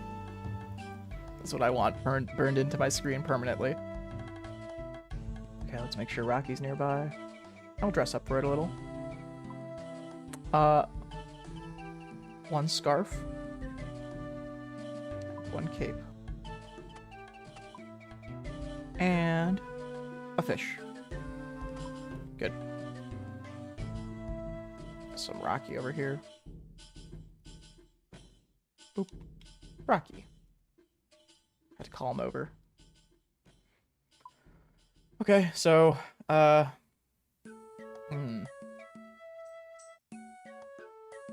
I think I'll do it in this order. I think I'll open easy, medium, hard, all the beginner, and then I'll finish off with the 3 master caskets. It'd be so cool to get the Bloodhound. I hope we do. The Capybara Bloodhound. Okay, let's start opening. First one. Ooh, yay! Cool. The only, wow, the only easy one I have, and it was already a collection log. That's awesome. Green elegant. Get to wear that. Oh. Very. Let me, stand over here. Give some more daylight. Nice. Okay, now we're standing in someone. Let's open the medium. Okay. Nothing new, but at least it's trimmed. That's nice. Got some green d'hide chaps trimmed. Let's go for a little bit more than the regular ones. For the hard one. Nothing special, but damn, that's worth a lot for a hard. Whew. 21 purple sweets. I think I had two purple sweet rolls. That's why there's 21 of them. That's so many purple sweets. Okay, I need to open a bunch of these beginner ones. I need to empty out my pockets periodically. I'll need to empty out periodically. Terrible. Terrible streamer.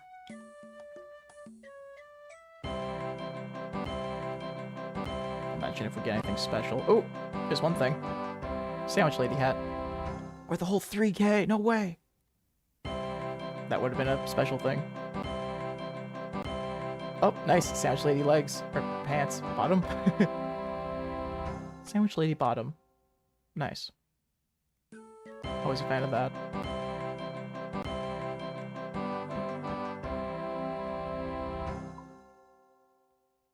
Good. Oh my gosh, I'm about to open my 2,200th beginner clue scroll. What'll it be? Whoa! Oh, wow, we unlocked the whole Sandwich Lady outfit right now. Very nice. Black helm. Okay. Oh, yay, cool. We got this twice this time. The special little message. The treather is worth almost nothing. Better luck next time. That's when you open a clue casket so worthless that there's like nothing in it. You can clearly see that behind the capybaras, right? Okay. Sandwich Lady hat.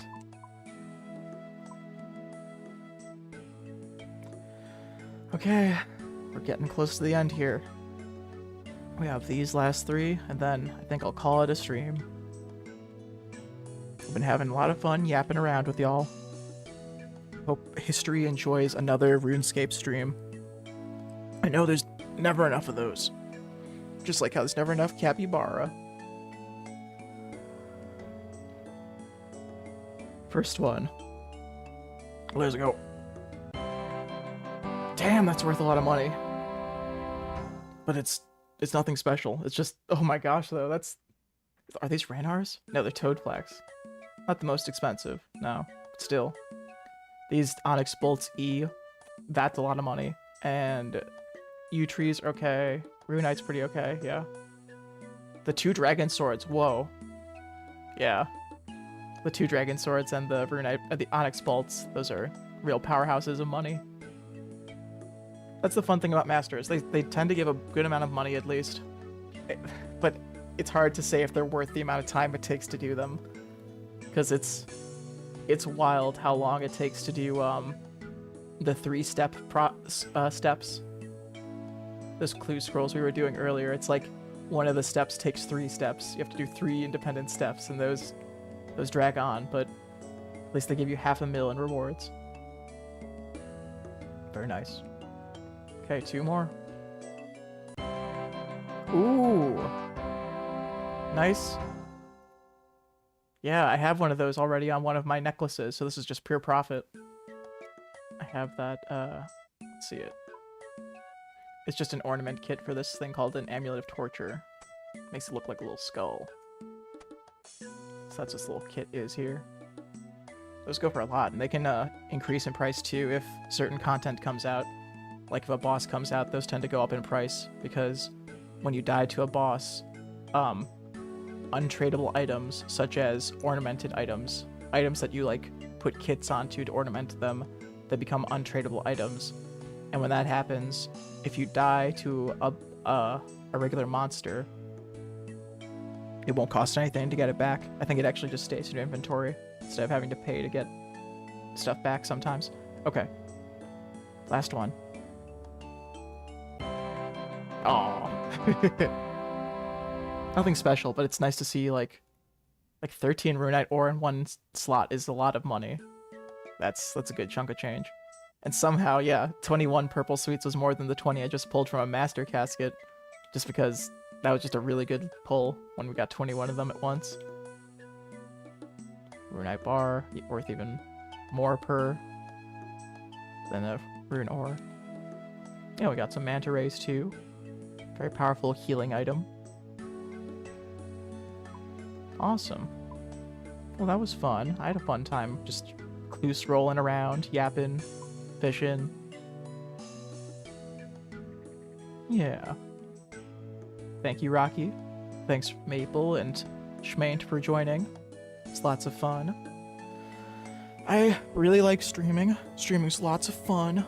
So, we might continue streaming tomorrow, too. I like streaming consecutive days.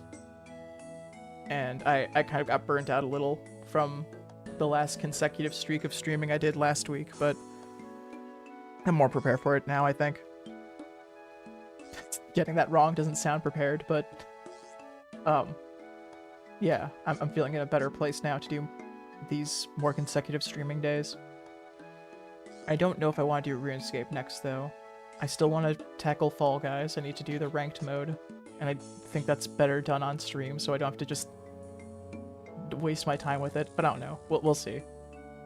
I did that however many I could last time, which was nice. Now I don't need to, like, I guess prove how many I can do in that time, how many ranks I can climb in Fall Guys. It'd be fun to just do a new game, too, and have more to interact with, I guess, instead of just stuff that I'm so used to like this. But yeah, we'll see. I'm always gonna rotate RuneScape in and out of the game. I really forget that I'm surrounded by capybara, by the way. It's like I'm looking at the game the gameplay, just the game itself, and then I look over to the stream and see, oh god, an invasion. I need to save this overlay somewhere. I need to keep this for future use. Okay, but yeah. Thank you for joining me. And thank you, Flippy, too. He joined. Beep. Oh, he is swarmed by Capy. I put him under the capybaras. Yay. He's resting among the cappies. Just like my voice will be in a second here. Thank you for joining. Thank you, Flippy. Ah, he's here. Hello. Hi, Flippy. He just joined. He just came to my legs as I was talking about him. What the heck? Good kitty. Aw, he's so sweet. Okay, I'm gonna go lay around with him. Thanks for joining. By the way, thanks. I've noticed I said thanks like 12 times. Alright, good night. Bye-bye. Catch you the next one. See ya.